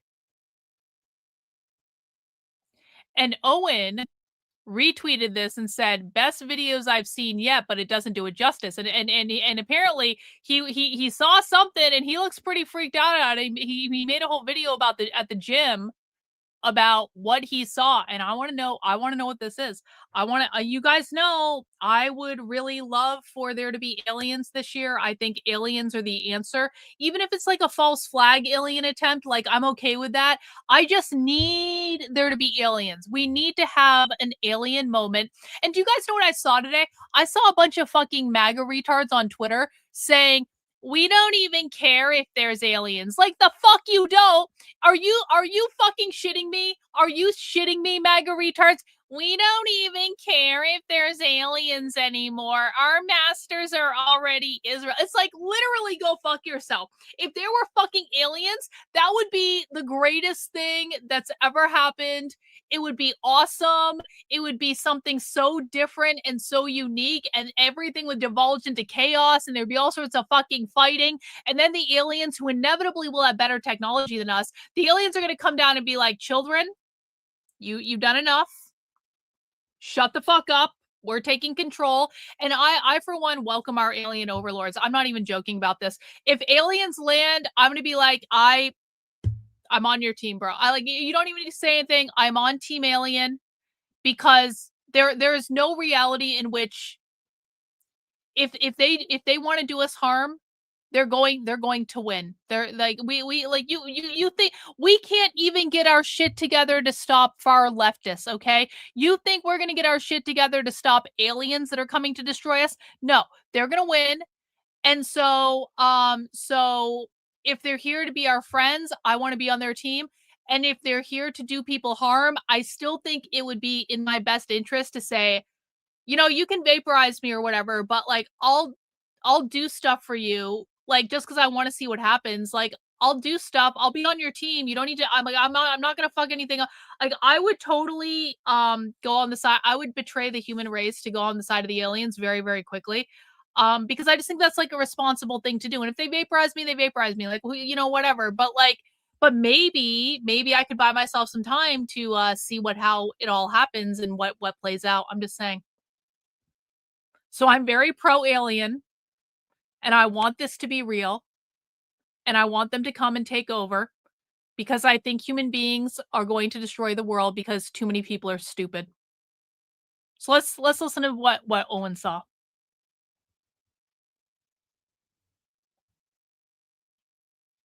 All right, guys, I'm going to try my best to explain what I and others saw tonight west of Austin, pretty far west. And I found some images on X of some other people that saw it. I was driving, so I couldn't really get a good picture. So I'm driving west. It's sunset, twilight, and I see a bunch of objects in the sky, probably like 4 or 5 objects. And they're striking, like you can't miss them. And I'm thinking, well, this is just the twilight hour, the sunset reflecting off of airplanes or something.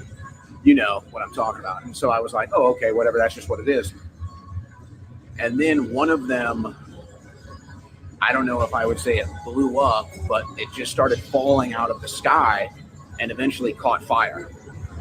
And this lasted for like minutes, probably. And then the other objects that were around it started moving and dispersing as well. Did you see Someone said they saw 2 fireballs. I only saw the one. And then I looked up at the news and they were talking about how there are meteors or whatever. Folks, this was no meteor. If they try to say this was a meteor, that's BS. I've seen tons of meteors in my life. I've seen shooting stars. I've seen it all. I've even seen satellites that have blown up and crashed down. So I've seen it all. This was not a meteor. This was a flying object that caught fire and fell out of the sky. And there were at least 2 or 3 other aircraft right there when it happened. I'm not the only one that saw this. It was crazy. Honestly, it was crazy to witness this. It was wild to witness this.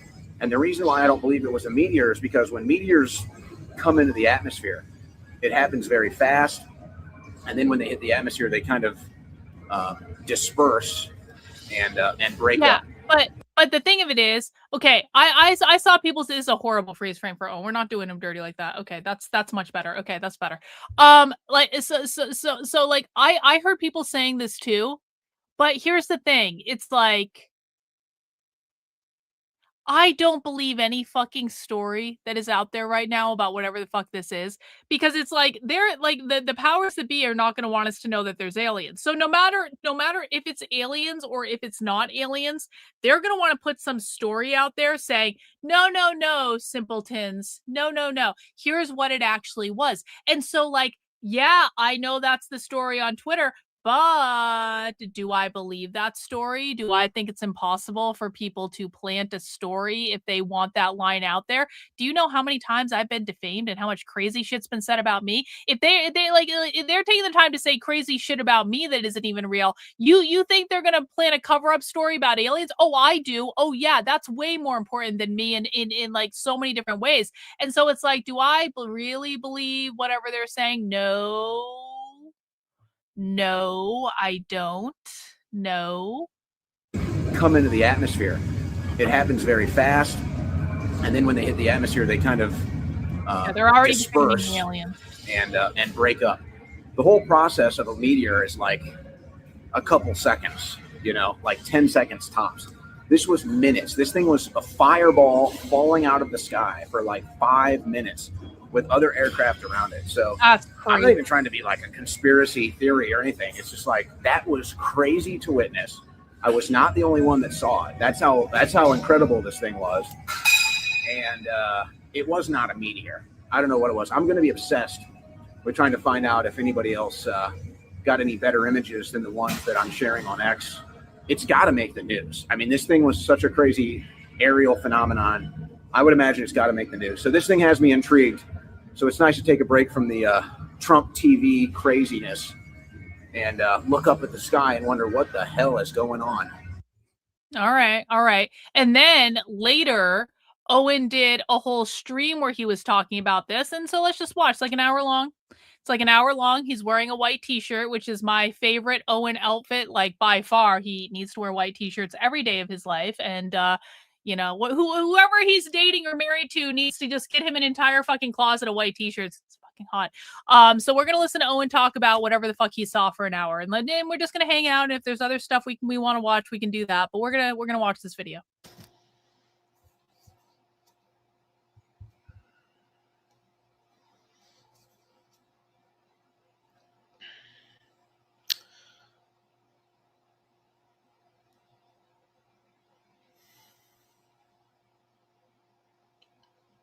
He does look like a cowboy. He does. A little late night stream action for you here. Excellent. I've seen that the Austin Fireball story has gone pretty viral now. A lot of big accounts are picking it up.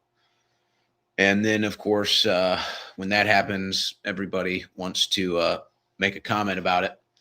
So I just want to kind of go through some stuff because it took me down a rabbit hole. Honestly, I should be going to bed, but I'm not going to be able to sleep for a while after falling down this rabbit hole tonight because I've been so caught up in the political matrix and the war and the Trump administration that I've just been like kind of on that hamster wheel for so long now that I haven't really looked too much outside of that.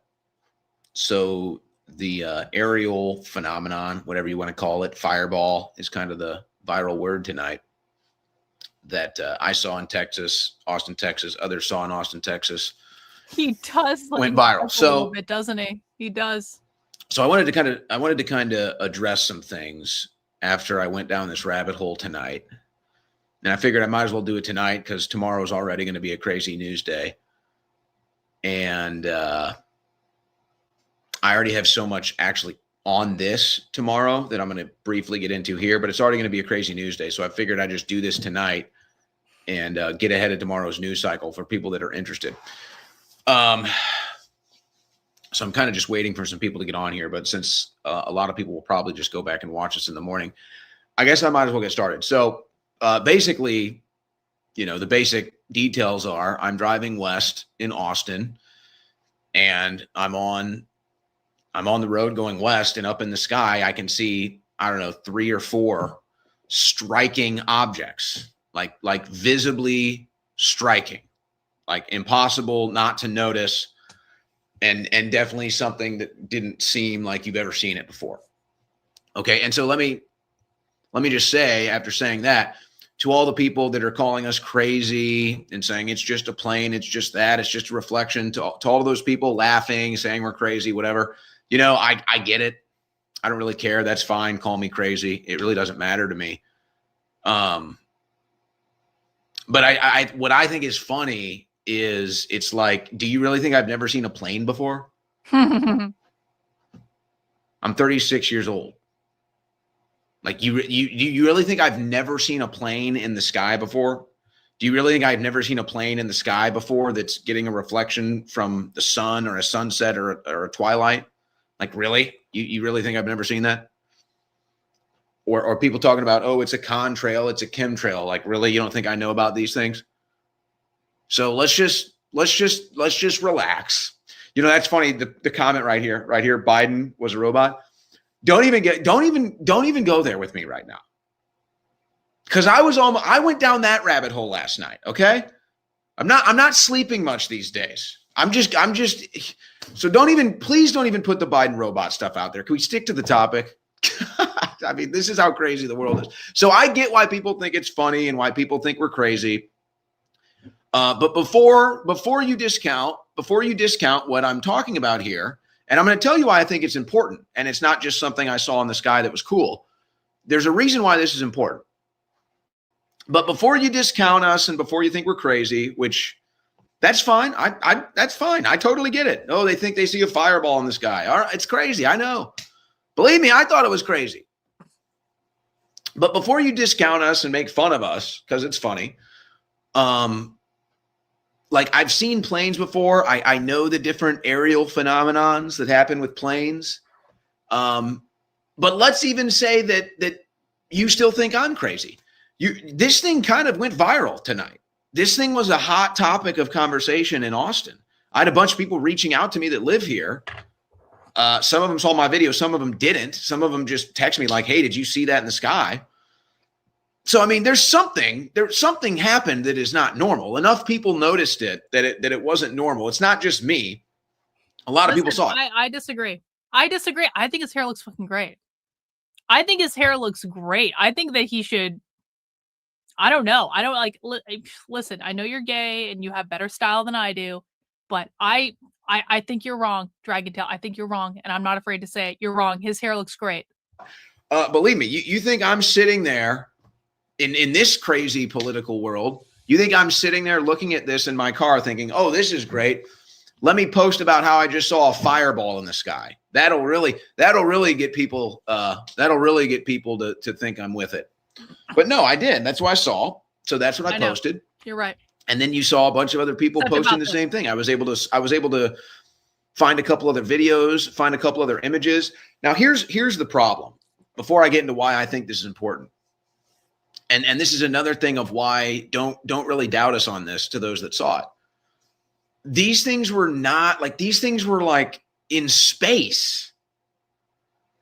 These things were not at plane altitude. Now, at one point, there's an image where it looks like it's at plane altitude. And this is the one where they think it's like a chemtrail or something. But again, these videos are so hard to actually, it was so hard to get a good video of this. You have to understand there were multiple objects. So there were the two in the sky that you see where one video zooms in and it actually looks like a rocket is what it looks like. It looks like a rocket at like the top of the atmosphere. And there's actually at least two of those. There's two in this video. And then there's the one that's down below it that looks like it's going down that left what you might think would be a chemtrail or something, but it's smoke. It was smoke. And what it looks like, I mean, and this is where it sounds crazy, but what it looks like is there were objects all up here in the atmosphere, and one of them either was taken down or went down. That's what it looked like. That's why people were calling it a fireball. And that's why if you can ever even get the full image of the objects in the sky and then the one that's like down near the horizon with the cloud behind it, that was the fireball. But these things were so far away that you like couldn't even get a proper picture. And by the time you recognized that falling object, it was too far away from the objects at the top of the atmosphere. So I know this sounds crazy. I get it. Believe me. So that's fine. Think I'm crazy. This is what I saw. Other people saw it. But it's totally fine to think that I'm crazy. I get it. It's nuts. The world is nuts. But that's what I saw. That's what other people saw. I'm not even trying to make a conspiracy theory. I'm just telling you what I saw. Now, if you want to say I'm going to get conspiratorial with the rabbit hole I just went down after this, that's fine. I'm just telling you what I saw. A lot of other people saw it. And it was clearly not normal. I don't know. I get, planes can be deceiving and light and colors at the different time and the angles of the sun and all this. Like, I get all that. I get it. But I'm telling you, I've never seen anything like this. Never. And I'm not the only one. So it could have been nothing. It could have been just a plane. It could have been, whatever. But witnessing it, it was striking. It was like, this is definitely weird. So, okay. So now maybe you want to say I'm going to get conspiratorial, or here's where I maybe I'm just so glad that there's something to look at that's not Trump's ugly face. Yo, real. That's why Whatnot is amazing. No, Trump is a great looking guy. So So good. real. The best ever, they said. No, maybe I'm just so sick of covering the political world that I'm just like, it's nice to look at something else. But here's why I think it's important. This as a side note. This is why Owen has just encapsulated why we have Whatnot time, guys. Owen has just encapsulated expertly why we have Whatnot time. And can I just point out, this is one of my favorite shows on Whatnot. This is a lady named Luxury Blooms. And what happens on this show is everyone bids to be able to pick out a bag on this entire wall. So basically, you try to get the highest bid, and the highest bid gets to pick out any bag, and they rotate things in and they add stuff to it. And there's a lot of good shit in there. There's a lot of really expensive fucking bags in there. And so you basically get choice. I've gotten a bunch of stuff from her because she always has the best fucking bags. And you know what? On Whatnot, I don't have to think about politics. I don't have to think about socialism. I don't have to think about capitalism. I don't have to do anything except look at pretty things and buy pretty things. And see, there's a Sylvie. I was telling you guys, Sylvie's are there. That's a different Sylvie than the one I had. That one has a top handle. That's a good bag, though. That's a real good bag. You can get those for actually relatively very affordably on Whatnot if that's what you want. And it makes you happy because it should. That's why we have Whatnot time, guys, because it's a nice break. It's so much nicer than dealing with this shit all day, every day. Anyway. So this sends me down a rabbit hole. That's how crazy this thing was to me. Like, that's how actually seeing this, how crazy it was to me, that it sent me down a rabbit hole. I became obsessed, you might say. So a couple hours in here. These things have been spotted across the country for the last couple of weeks. And from the videos and the images I can get, very similar to what I saw. Very similar. Now, again, you have to understand these things are so far away, it's like impossible to get a good shot. It's like impossible of what I saw. Now, there's other people that have seen other things and had professional cameras and kind of zoomed in on it. But those look different. That looked like something different than what I saw. This is not an AI video now. So for most of these people, it's just like you see it, you get it on your cell phone, but you can't really get a good shot. So not only have people been reporting this stuff for the last couple of weeks, similar stuff, different stuff, just UFOs, aerial phenomenons, whatever. Not only have people been seeing similar stuff for the last couple of weeks, there's like official, like astrological study groups and accounts that document this stuff. And this month, as long as whatever recorded history, right? This month, there have been more aerial sightings, meteors. They are chalking it up to meteors. I've seen meteors. I'll get to that in a second. They're saying this month, there's been more of these sightings than any other month by, I think, 4x. So like not by a small margin, like noticeably. I know that he's not making this up too, because I keep seeing stories about alien sightings everywhere. And didn't Jennifer say there was some sort of prophecy where, like, when Israel goes to war with Iran, the aliens were going to come and, like, you know, save us basically from ultimate destruction? And so now all of a sudden there are all these fucking alien sightings everywhere all the time. There's always weird shit going on now. There's alien hearings in Congress, which means they damn well know there's aliens and they're going to have to do disclosure at some point. So they're having these hearings to kind of like ease the public into the idea. It's like easing us into it. It's like, we're going to talk about the fact that there maybe be UFOs. And we're going to talk about the fact that maybe somewhere there were aliens at some point. And they're just like easing us all into it very slowly. So when the aliens eventually show up, it's like, oh yeah, obviously, like, duh. So like now there's all these weird sightings everywhere and like what the fuck is this? We don't know what this is. It's like easing you in slowly so that we're ushering in the aliens in a peaceful way. Hopefully. 4x difference.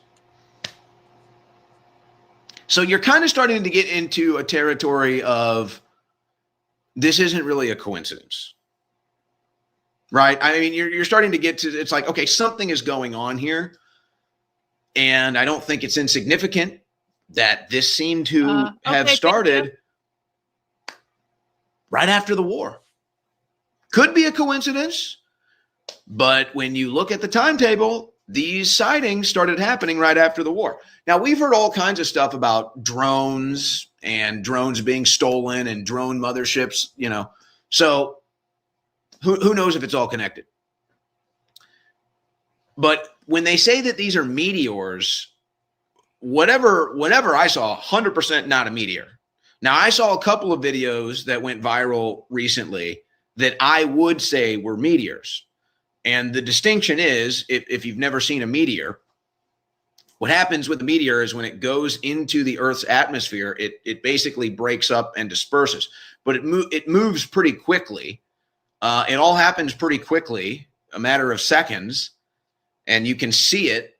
And, you know, depending on the angle, whatever, is how much tail you can see or how long you can see it. But you see it, it comes in, it hits the atmosphere, it breaks up, and then kind of, you know, loses momentum, loses light, and crashes to the ground. It's a very distinctive sight.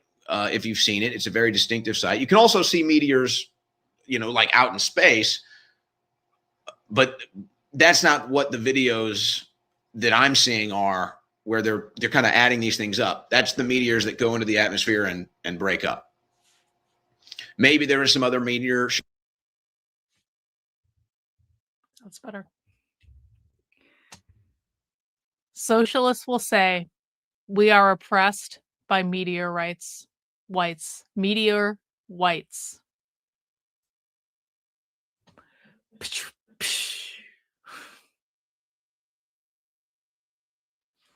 Yep. I'm going to screenshot that and send that to Amalek. He'll appreciate that, I think. Those that I'm seeing are where they're kind of adding these things up. That's the meteors that go into the atmosphere and break up. Maybe there is some other meteor showers happening. Maybe there's some other stuff with meteors up in the sky. It's not what we saw in Austin. But I feel like that's not, you're not going to randomly get a 4x of data in a month on meteors. That's something else. That's something else. And it all times up with the war. So it's even, it's even, what's so weird about it, I think, is the craziness of Washington, D.C. I mean, it just, you can't help but wonder if all of this is not somehow connected with the war, this weird cryptic posting that the White House is doing, the weird stuff that Iran is posting, and just the nonsense of it all. And maybe these things are connected. There's power outages everywhere. There's power outage. There's a power outage, big power outage in Israel right now. There's a power outage in Southern California right now. There's a power outage in Cuba right now. There's a egg farm on fire in Iowa right now. No shit. So I'm just seeing all of this, and it's just like, there's no real sense of urgency.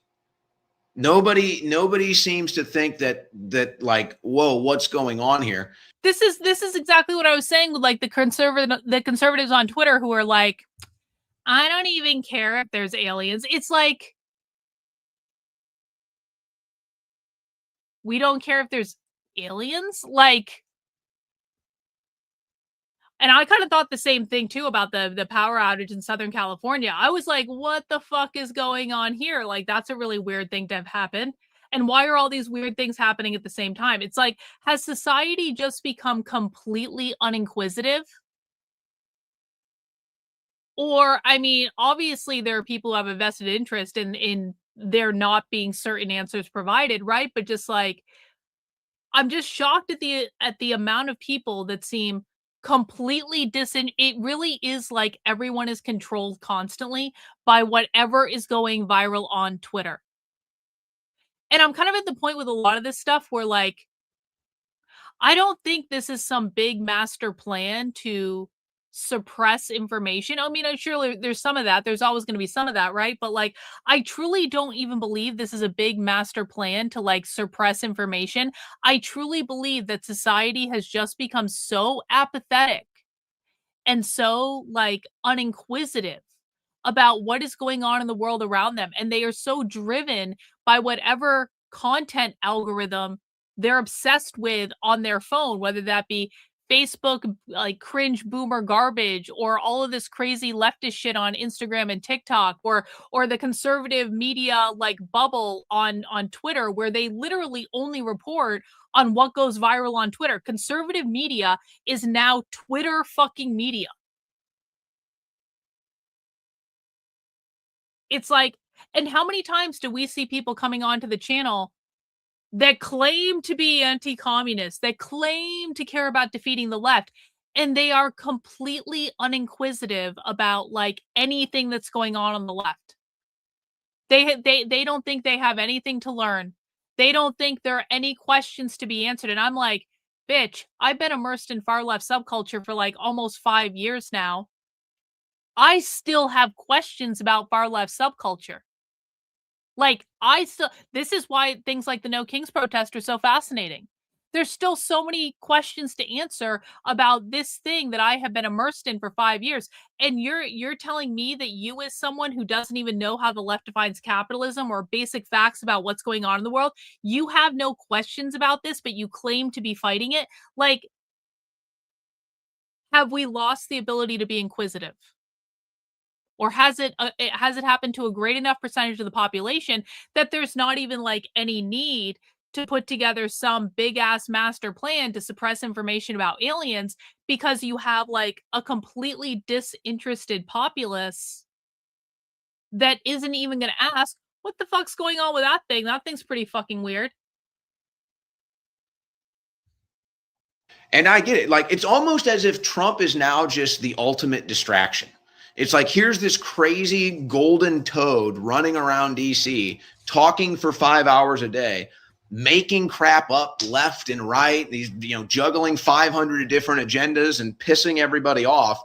It's almost like he's just a distraction for whatever the hell is going on, whatever the hell is going on geopolitically, whatever the hell is going on with AI, and whatever the hell is going on in the skies. It's like Trump is just a shiny object over here. And there's like we're advancing, technology and all of this stuff is advancing rapidly. And we're all over here looking at this 80-year-old, orange toad barking all day long. Like, whoa, look, what'd the toad say today? And meanwhile, it's like, what is going on over here? Things are burning, power outages, aerial phenomenons, AI. So I don't know. I go down this rabbit hole and I see all of this stuff and I'm wondering if it's connected. And it was refreshing. It was refreshing for me not to just be stuck in the politics of the day to day. So I just kind of enjoyed going down an odd rabbit hole tonight.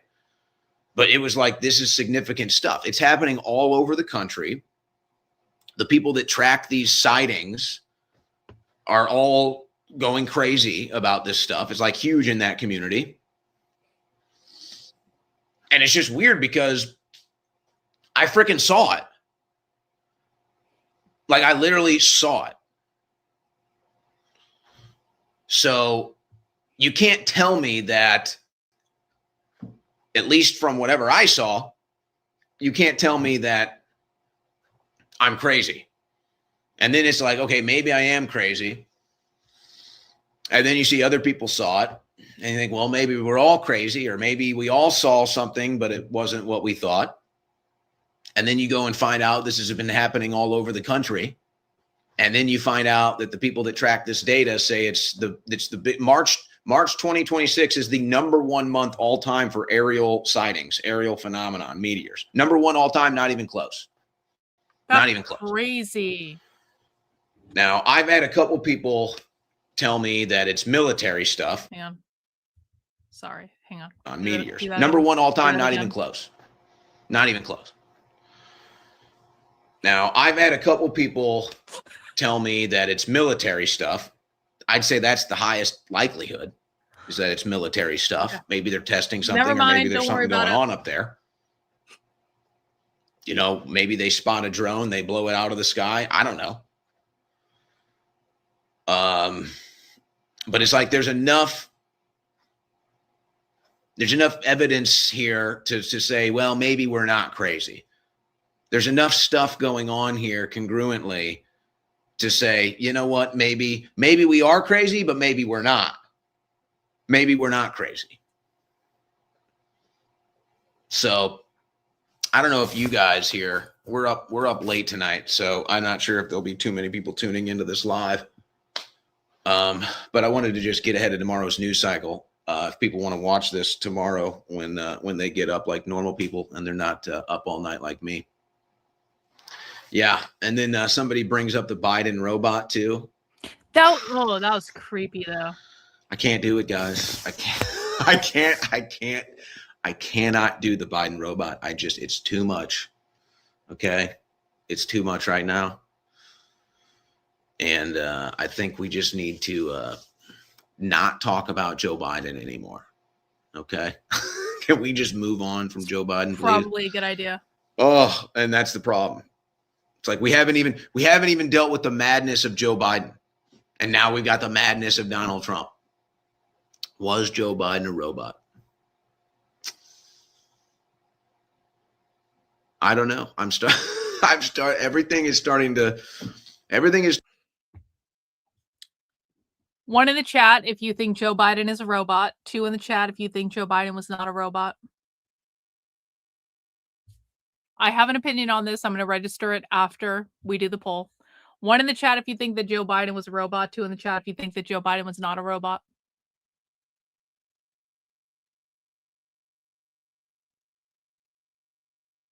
Okay.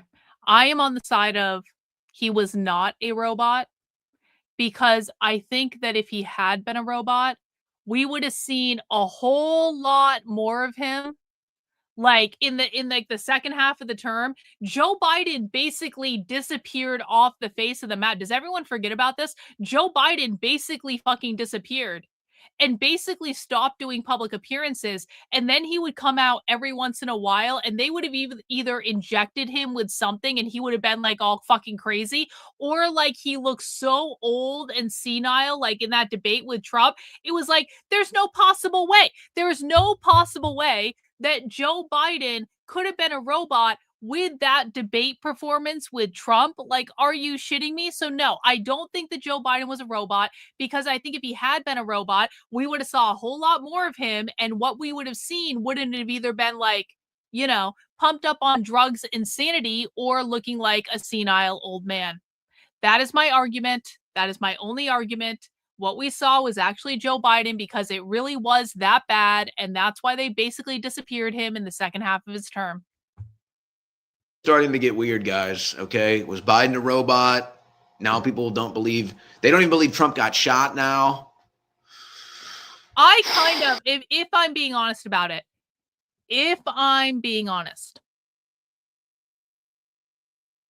I'm kind of starting to wonder if Trump staged the whole assassination thing. Which I don't want to believe is true. I'm not rooting for this theory, like, at all. But what the fuck has even happened with that kid? Where the hell did that kid go? Why hasn't there been more information about, like, it just doesn't make that kid and how that's been treated just doesn't make any fucking sense at all. And so who benefited from Trump almost getting assassinated? Trump. Trump benefited. Now listen, but it's also like one of those things where it's like, that was such a close call with Trump turning his head at exactly the right time. I'm not sure, like, maybe it is just one of those crazy fucking things that happened, but I'm really starting to question if maybe that could have been staged.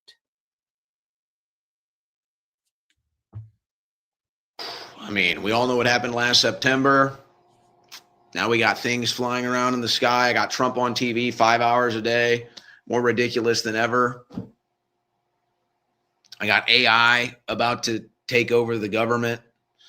data centers everywhere. They don't even have the energy, power outages everywhere. It's like, oh yeah, well, Aliens it was opening day in baseball probably today, right, guys. Cynthia. Opening day. How do you like that? We're playing ball. We're playing ball. Yeah, and you got Melania coming out with a robot. That was creepy. What is that? Like, what are we doing? That was so fucking weird. Is it a normalization thing? Hey, look at this robot. You had who was it? There was some rapper. I think it was Cardi B. Cardi B was gyrating on a robot. It ended up falling on her, actually. She was shaking her ass on a robot and it fell on her. Project Bluebeam. Yeah, I mean, I mentioned the cryptic stuff coming out of the White House. I didn't even mention Trump talking about how we're going to release the alien files, and then that pretty much just goes silent. So what did you say you were looking at? You're reading emails? Oh, I want a giveaway, guy. Are you guys. reading Epstein emails, or are you like just a normal person reading your emails? Another whatnot victory. You think this is Project Bluebeam? They did some, I mean, they can do some crazy stuff with drones for sure.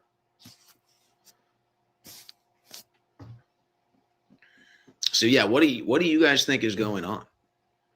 No. What do you guys think is going on? I mean, the videos are hard to I should position this behind at least the me, ones from like, Austin. It's hard to have tell set up anything here like about it. this. Some of the other videos are a little more, I guess, a little better quality. I'm telling you, whatever it was, I couldn't get a good picture of it, and I was driving. I'm gonna have this little fucker sitting on camera. And apparently somebody in Houston said they saw the same thing tonight. How is that even possible? Because it looked like the same thing, by the way. It looked like, and they were facing, I guess they were facing Austin, and they said they saw it. And it looked the same thing, but it's like there's no way they could see it. So did something happen in Houston tonight? Yes, this is live. He didn't set your giveaway. Oh no. Ye had a new drop. You just making this up? Drones all meant to freak people out.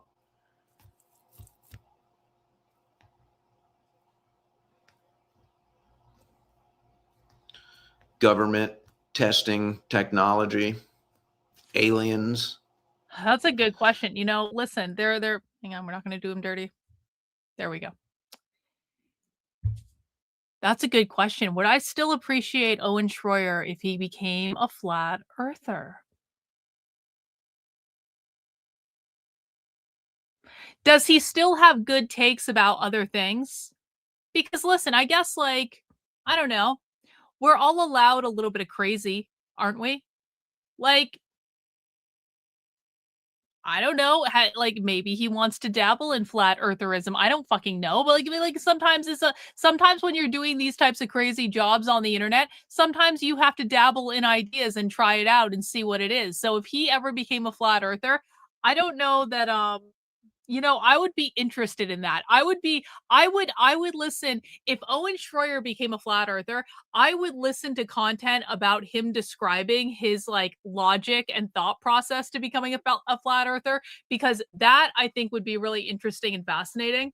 But like, would I support the delusion that is flat earth?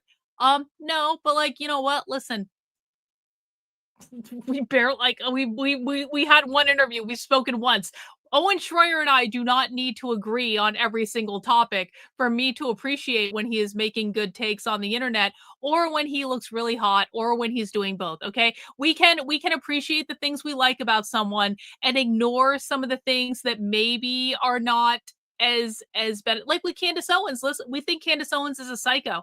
We think Candace Owens is I mean, you guys can think whatever you want. I shouldn't use we, I suppose. I think that Candace Owens is a narcissistic psychopath. I think that that she is fucking crazy. I think that she will say and do whatever she needs to do to be famous. But Candace is also very entertaining at times. And Candace does put out this content that's like watching a season of Lost. It's like you never know where Candace is going to go next. It's interesting. It's entertaining. I can appreciate the aspects of Candace Owens that I enjoy, the entertainment value. I'm going to enjoy so much watching Candace get her ass sued by the president and first lady of France. I think that's going to be fucking awesome. I think Candace is going to make a lot of good content about that, and I will appreciate her for it. And at the same time, I cannot appreciate that I think she's a narcissistic psycho who will say and do whatever she needs to do to be famous. Owen Shroyer has good takes. He really does. Okay, I know I joke a lot about him being good looking because he obviously is, but like the reason I actually do like him is like I like his takes lately. I am finding him since he went on his own, separate from InfoWars. I'm finding it to be very refreshing. I personally enjoy watching Owen content. It just I don't think he's right about everything. There's certainly things I disagree with him on, but it's just like the kind of like what the fuck of like the what the fuckedness of his content. I'm just really enjoying it, and I feel like he is coming from an authentic place, and that's what I appreciate. So if Owen wants to dabble in crazy shit, will I still appreciate him for the things that I like? Yep. Mm-hmm. Testing technology, aliens. He's interesting, yeah. There's a interview. I don't remember the guy's name. Oh I don't shit, remember there's his some super position. chats. My bad, guys. My bad. I missed the super chats. Bot, thank you for sending in a super chat. Karlyn, if the Earth is round and a globe is round, then why are the sizes on the globe wrong? I'm not a geographer, Bot. I have no fucking idea. I don't. You want to do a deep dive into socialism? I will do a deep dive into socialism. I have no fucking idea about geography. Okay, that's like I don't know. I don't know. Thank you for the super chat, though. I appreciate it. Dragon Tail, Magatards are cheering on AI teachers over humans. Yeah, that's fucking retarded. So they can shut down the left's indoctrination. Oh, God.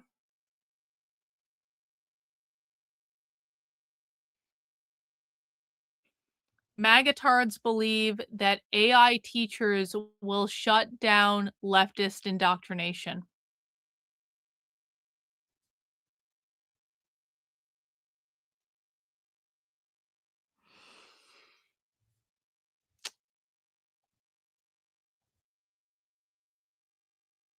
Let's check in with what's going on Whatnot real quick. What's going on Whatnot? Can I just have a Whatnot moment?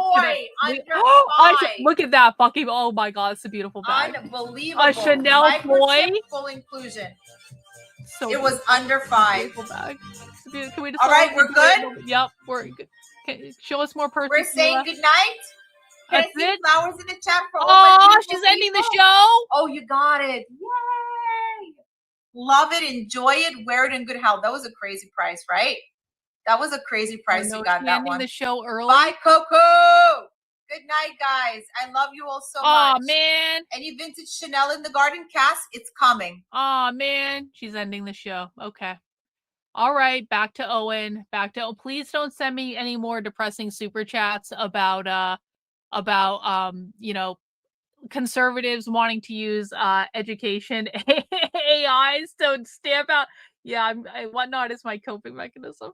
Just like, I just want to look at shopping. That's it.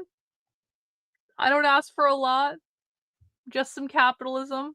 Some simple capitalism, please.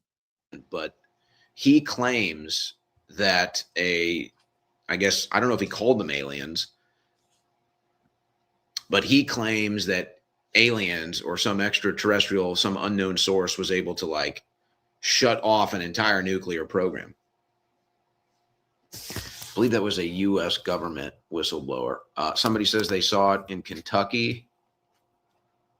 Check out Ring camera sightings. Are those on YouTube? I didn't see any of those on X. I was mostly on X.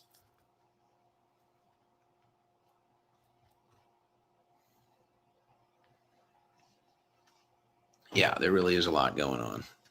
And it's definitely crazy. The Goy beams. Talk about the real drones over Barksdale Air Force Base. What was the did they ever clarify what happened with that shutdown in Colorado? Candy, I'll show whoever the fuck I want. They locked down an entire Air Force base in Colorado tonight. Did anybody ever explain that deal? I did see the one in Michigan. I did see the ones in Michigan.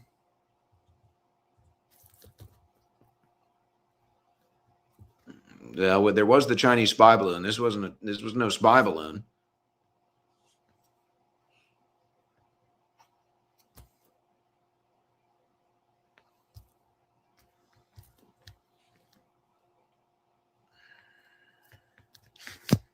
And then I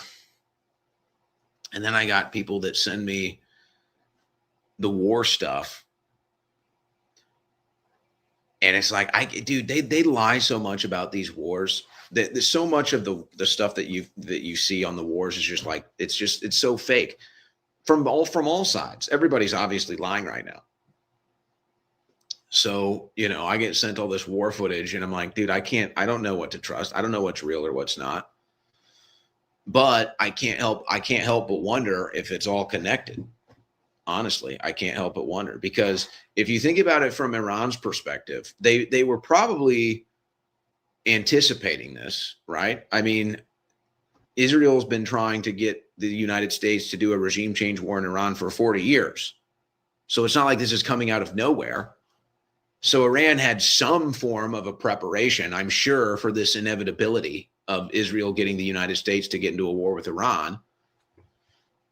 So I don't think the White House is being honest about what's going on. I don't think we're getting the full story out of the White House. And I think because this war is so unpopular and because Trump is so unpopular, what do they do? What do they do? Oh, maybe they do something to scare you. Maybe they do something to convince you need to be in this war. How can you not? How can you not think about that? Well, Trump said that the drones on the East Coast were not Iranian. He came out and he distinctively said that, which I always assumed was bad Israeli intelligence, just like the intelligence to blow up that school was probably bad Israeli intelligence, whether intentional or not, I don't know. But that's what I believed. And then Trump came out and said, no, it's not Iranian drones. There's no Iranian mothership of drones. But yeah, that could come back into the picture. I'm surprised people haven't started talking about it. But like I said, that's what was so crazy is I haven't seen or heard anything about this. And again, I've been in the political loop. And that's why I'm sitting here like, hey, they got me over here looking at Trump. They got me over here looking at foreign policy issues. They got me over here looking at this war. And it's just like, well, what the hell? Okay, so what is it distracting us? And I did a video like this. The last time I felt like this, some of you might have watched that video. I don't think we did it live.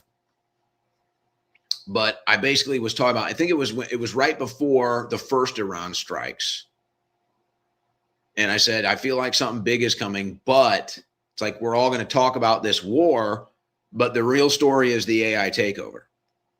It's like, yes, the war is relevant and the foreign policy and everything. It's relevant. It's happening, but it was all a distraction from all the AI stuff that was happening. And so I'm kind of moving back into that mindset now. After I went down the rabbit hole and I saw like this stuff has been in the news for weeks, even right here in Texas, even right here in Austin, and I hadn't seen it. And so I'm like, how did I not see this? Because normally I see that stuff. I don't always cover it, but I'm into that stuff. I follow that stuff. I've got different accounts I follow that cover that stuff. I'm like, how did I not see this? And then it hits me. I'm like, yeah, because I'm over here looking at the damn orange toad. Because I'm over here watching the orange toad show. Oh, what's the orange toad doing today? He's talking about Sharpies. I got Sharpies. What's the orange toad doing today? I'm putting my name on the money. My name, my signature. What's the orange toad doing today? Oh, he's on Fox News talking trash. What's the orange toad doing today? Hell, he's taking money from Marian Adelson. He's campaigning against Thomas Massey. Oh, he started a war. Oh, It's like, oh my gosh, this TV show is nuts. So real. And then you're staring at the orange toad on the box, and there's damn flying saucers going off behind you like laser beams, space wars, and you're like, look at the toad. So it just kind of hit me. It's like this has been in the news for weeks. And we've all been distracted by the orange toad. We've all been distracted by the war, which it's like, who even knows what's going on with that? I'm going to be DJing the party. If any party is happening, I will be the DJ. But yeah, like I see the people in the comments talking about, oh, the U.S. sites were hit. This site was hit. That site was hit. It's in the New York Times. All this stuff. It's like, that might be true. It also might not be true.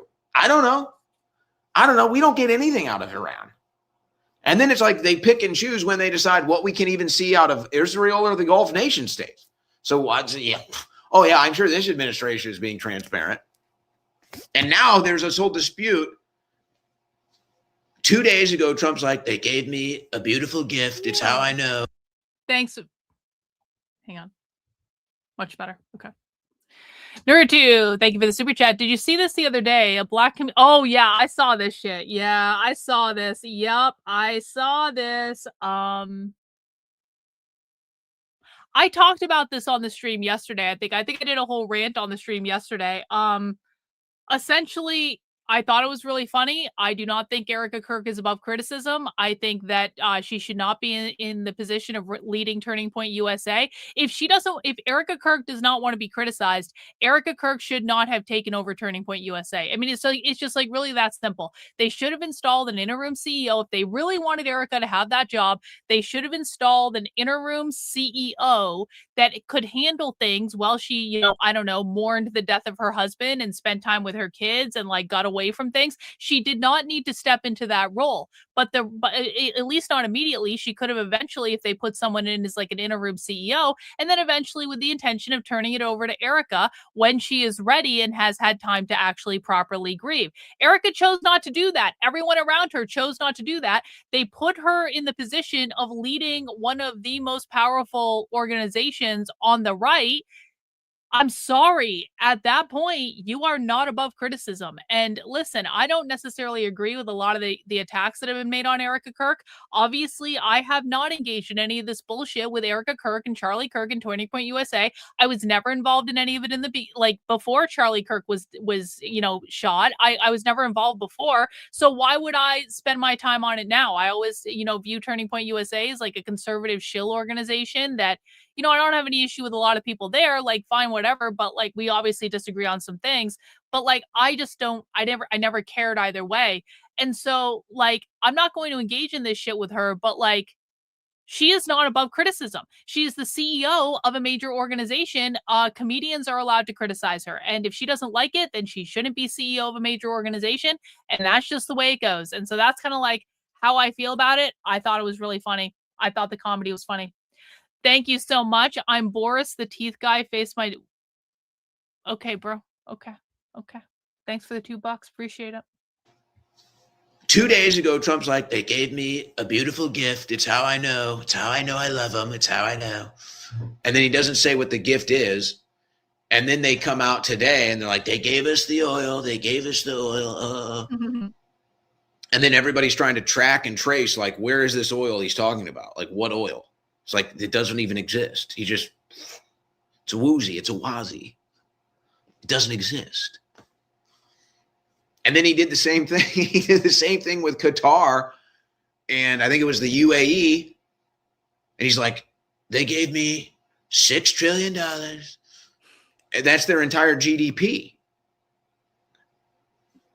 Like, he's just making it up. He's literally he's making it up. So I don't trust we're getting the truth out of this administration. And Trump might even have his reasons for that, but I don't think so.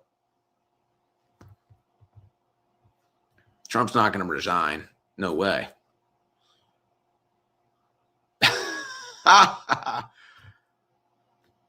Why would they cut my hair? I don't think they have. It's not like I'm Samson or anything. Oh, yeah, Israel doesn't want Trump to make a deal. Of course not. And then there was some story, because they're trying to negotiate in Pakistan. And then, Turkey's now in play. And so they're trying to negotiate in Pakistan. And apparently the people that they were going to go negotiate with, Israel just killed. But who knows? Like, who knows who's being honest?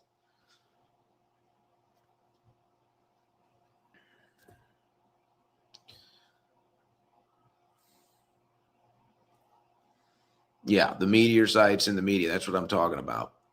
How it's been going on for weeks since the war started. And they're not meteors.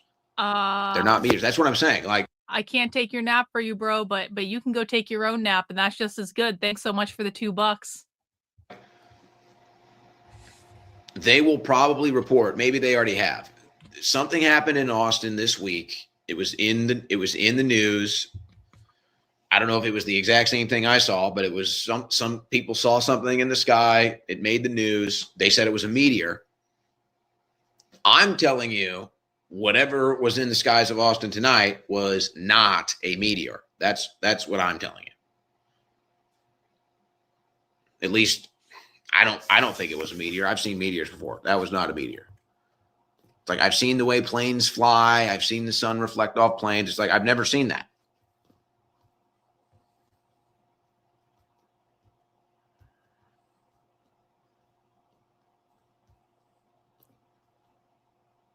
I did see Trump falling asleep. I don't actually mind that. I really don't mind Trump falling asleep. I wish he would take a real vacation.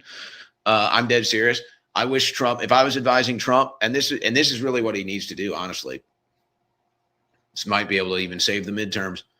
What Trump needs to do is, they say there's a big announcement tomorrow. They post this cryptic video, this pixelated reversed message video on the White House feed. And it says big announcement tomorrow. So what Trump's going to announce. This is what they were doing leading up to that gay ass app. No one has installed that White House app, right? Like I said this on the stream earlier. I'm just going to say it again because sometimes people don't think about these things. You are fucking retarded if you put that app on your phone. That is a government app that wants access to your phone run by the White House specifically to deliver you propaganda. I don't think it's a good idea to download that app. That's just me. But they did this whole kind of cryptic marketing campaign leading up to the launch of this obvious like propaganda surveillance fucking app. Don't download that app. Don't be retarded, guys. We do not have a retarded community. We have a smart community. Do not be retarded. Do not download that fucking app. Okay, are we gonna get it? Bro, like, okay, I understand you're doing this weird super chat thing, and I really do appreciate the money, but can we not? Can we just be like, can we turn the weirdness down just several notches? It's like after 11, bro. I still got work to do tonight. Can we just you have to, I'm not reading this. I'm not fucking reading this. I don't know what the fuck you're trying to do with getting me to read this. Okay. Thank you. I do appreciate the super chats and I appreciate weirdness to a certain extent. I don't want to discourage weirdness. It's just a little too weird for me right now. Okay. Just a little too weird at this specific moment. There's a big announcement tomorrow. They post this cryptic video, this pixelated reversed message video on the White House feed. And it says big announcement tomorrow. So like what? Trump's going to announce he has a custom Sharpie. It's like, what are we doing here? Oh my God. So yeah, Trump falls asleep in the meeting. No, if I was advising Trump, I would say, Donald, here's what you got to do. Rider reference. I don't know what that is. You need to go in front of the American people tomorrow and you need to say you're bringing the troops home. Just say we're ending the war and we're going to start bringing all the troops home. The war is over. We've done what we can. And to our allies over there, we say good luck. We annihilated them. We did all this for you. We're bringing them all home. And then Trump needs to just honestly take a month off. Just take a month off and just say to the American people, all right, you've got a Bill of Rights, you've got a Constitution, you've got your local governments, you've got your people. Run your lives, run your country. I'm taking off for 4 months. I'm just going to disappear. Don't even put a timetable on it. Just say I'm going away. I'm going away. We're bringing the troops home. I'm going away. Troops are coming home. I'm going away. War is over. And your country is yours again. It's yours. Okay? That's what we're going to do. That's what he said in his first inaugural address, by the way. He was going to give us the country back. But that's what he needs to do. I don't care. Go to a golf course. Go to your own golf course. Go to New York City. Go to Mar-a-Lago. Go to Scotland. Go play your golf clubs. Go wherever. Don't go anywhere. I don't care. He just needs to disappear. He just needs to disappear for a month. Just say the war's over, bring all the troops home, and then just disappear for a month and just randomly pop back up. That's what I would advise him to do. And just let Americans run the country. Turn off the Toad Show. Season over. We'll be back next month.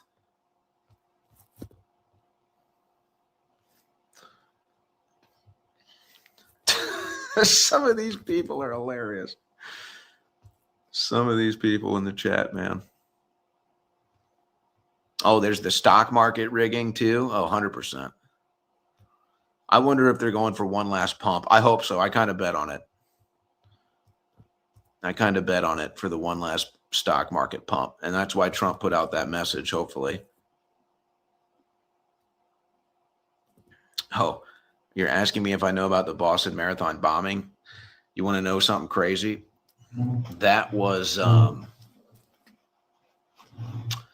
my final dissertation in my whatever class it was. I don't even remember. I did a project. It's like media something 3000 or whatever. I did a project, like a TV package, basically, like a produced TV package, all about the Boston Marathon bombing, and it was how it was a.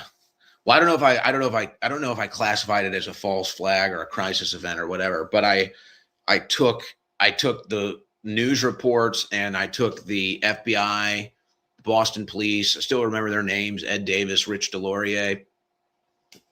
And then if you look at their stories afterwards, it's even weirder. But I basically just put together this 5-minute package of all the different contradictory messages, all the things the students were saying, all the different angles on the Tsarnaev brothers. But basically that the whole thing was a conspiracy, that the whole thing was some sort of conspiracy because none of these things added up. None of the messages were consistent. And for me, that was my red pill moment. So it's funny. I really need to. I'm almost afraid to do this. I'm trying to find a good. There we go. Perfect. I'm almost afraid to do this. I need to go down the rabbit hole of what the fuck happened with the Boston Marathon bombing at some point. I need to do that. But like, I feel like it could be traumatizing for me because I was at the fucking Boston Marathon bombing. Like Victor and I were there. We were at the fucking finish line when the bombs went off. We were like a block and a half away from like the second bomb outside of Lear. Like I have the day of the Boston Marathon bombing sketched into my head. I have crowds running down the street and smoke everywhere and the fucking ground shaking and there being all sorts of crazy shit and you not knowing what to do or where to go and no one's phone fucking worked and I was running out of battery and we didn't even know how we were going to get home and they shut the entire T down and Victor and I had to literally walk across the entire fucking city of Boston instead of taking the fucking T. We had to walk across the entire city of Boston to get to North Station where we just barely made the commuter rail. And it's like when you were on the commuter rail, it was one of the most bizarre scenes of my life because the commuter rail is like a big fuck off train. And like everyone is just like you had entire trains of people just sitting in absolute fucking shock and horror at what had just happened. And then I was working in Boston when they were searching for the bomber or whatever. I was working in Boston. And so every single day I was commuting from New Hampshire to Boston on a bus and I would go through South Station. It'd be all these big fucking guys with guns everywhere.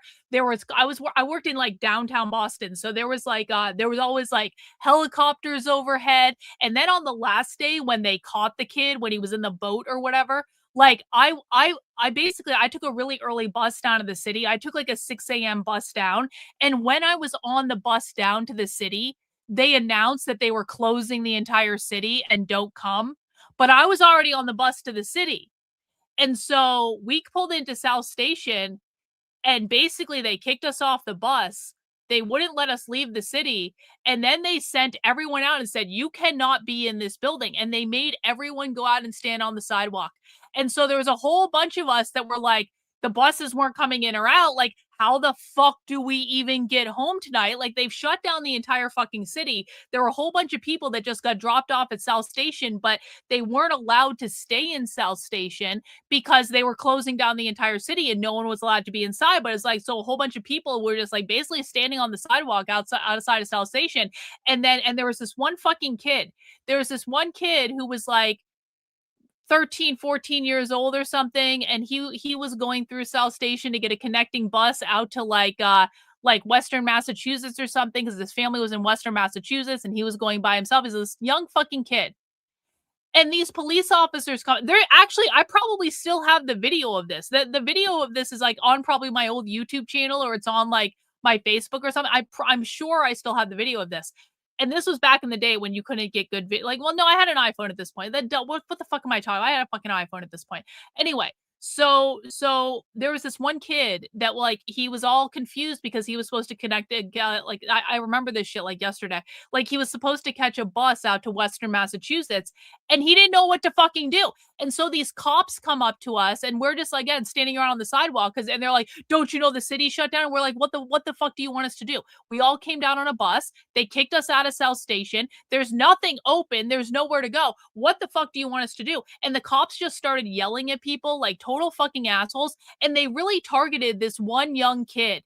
And they started screaming at this one young kid, like, get the fuck out of the city. Get the fuck out of the city. And the kid is like, I'm supposed to catch a connecting bus to go to Springfield. And the cops were like, start walking out of the fucking city. Like, and the kid was like, I don't know what to fucking do. The cops are like sitting there yelling at this kid, telling him to start walking out of the city.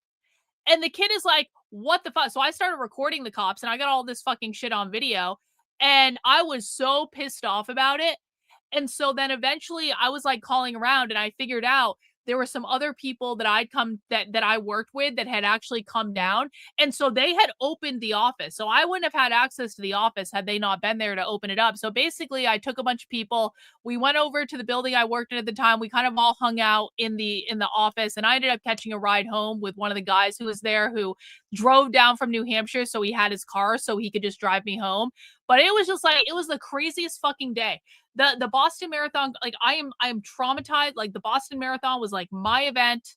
I actually, you guys don't know. The Boston Marathon for me was like, for people who don't know this story, like,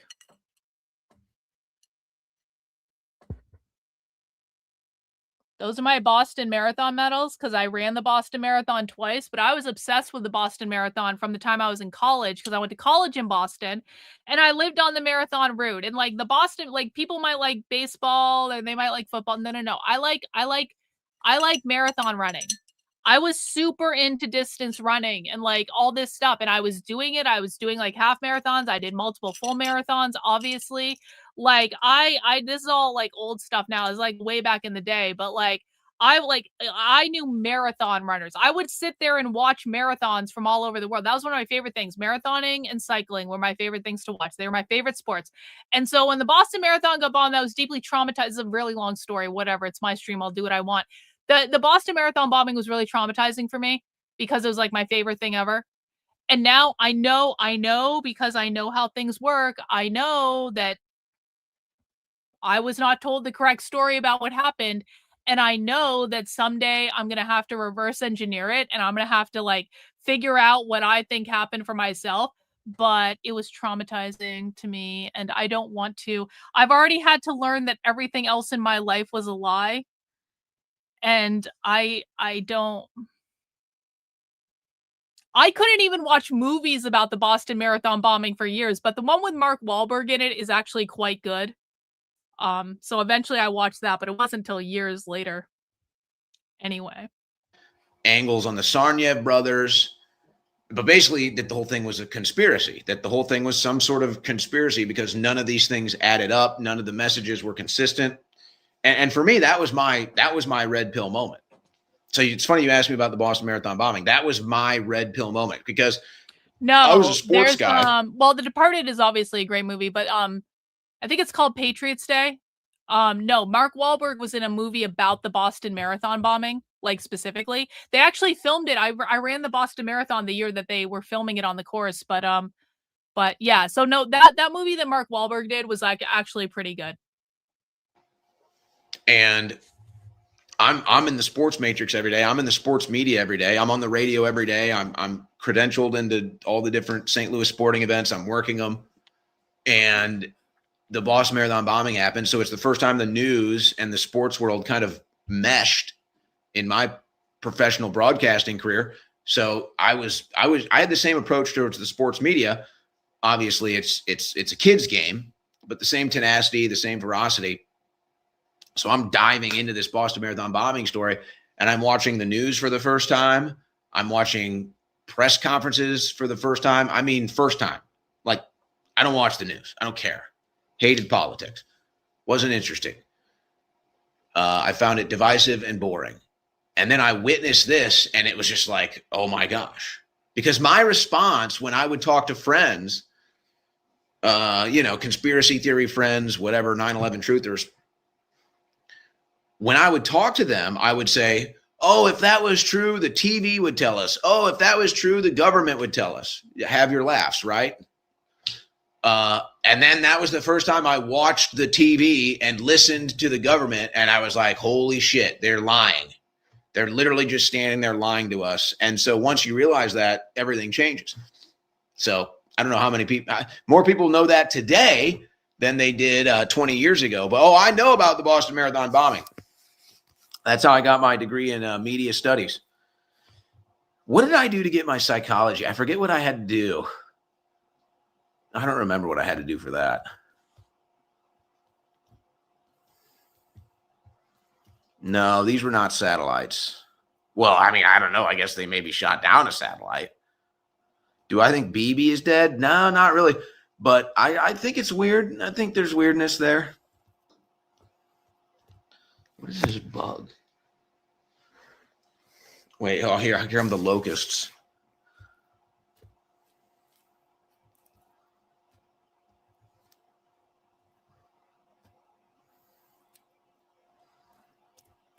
A lot of people asking about BB.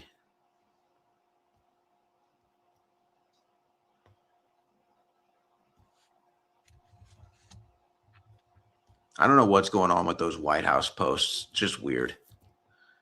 Just weird, man. I don't get it. And they keep doing it, and then there's no deliverance. And it's just like, what are we doing?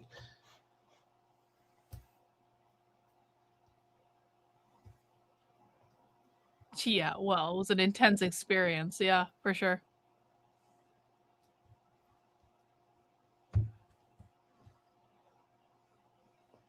Yeah, the market rigging, it's got to be worse than ever, though. It's got to be worse than ever, the market rigging.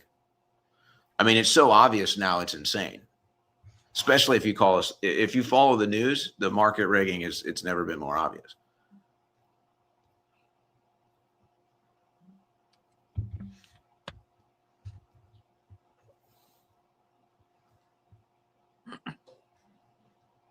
Okay, I think that's good. Owen just seems to be pontificating now. It seems like he's gotten through the bulk of this.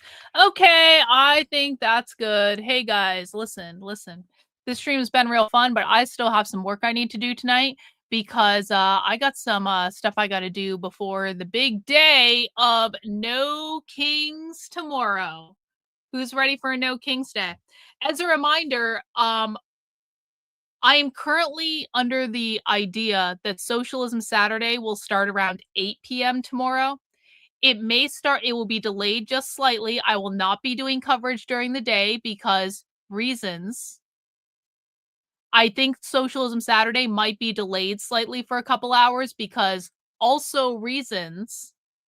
But it also might be earlier because reasons. And it also might be later because reasons. And it just depends on when I get home. Obviously, I'm doing nothing interesting tomorrow. Don't fucking worry about it. I'm going to a baby shower. That's really what I'm doing. I'm going to a baby shower in Vermont. I'm going to go see my family in Vermont.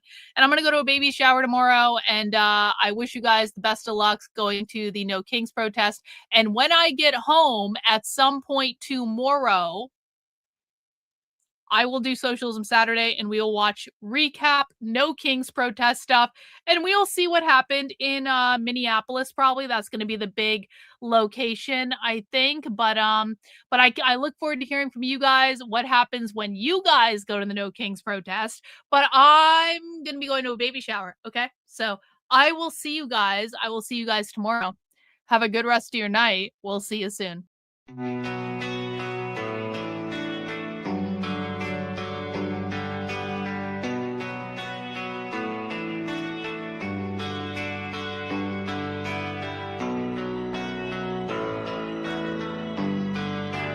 How are you feeling? How long have you been here? 3 months, May 17th.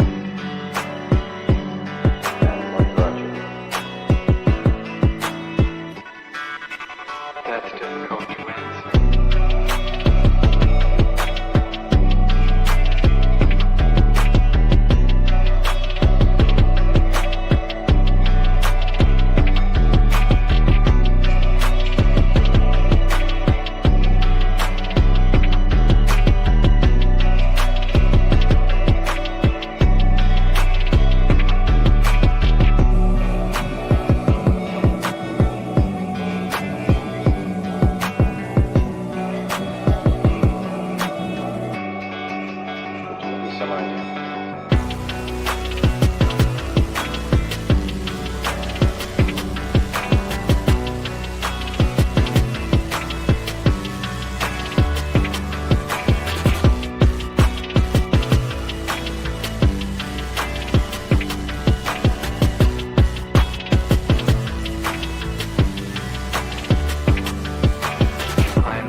eventually resulted in your being here in the hospital.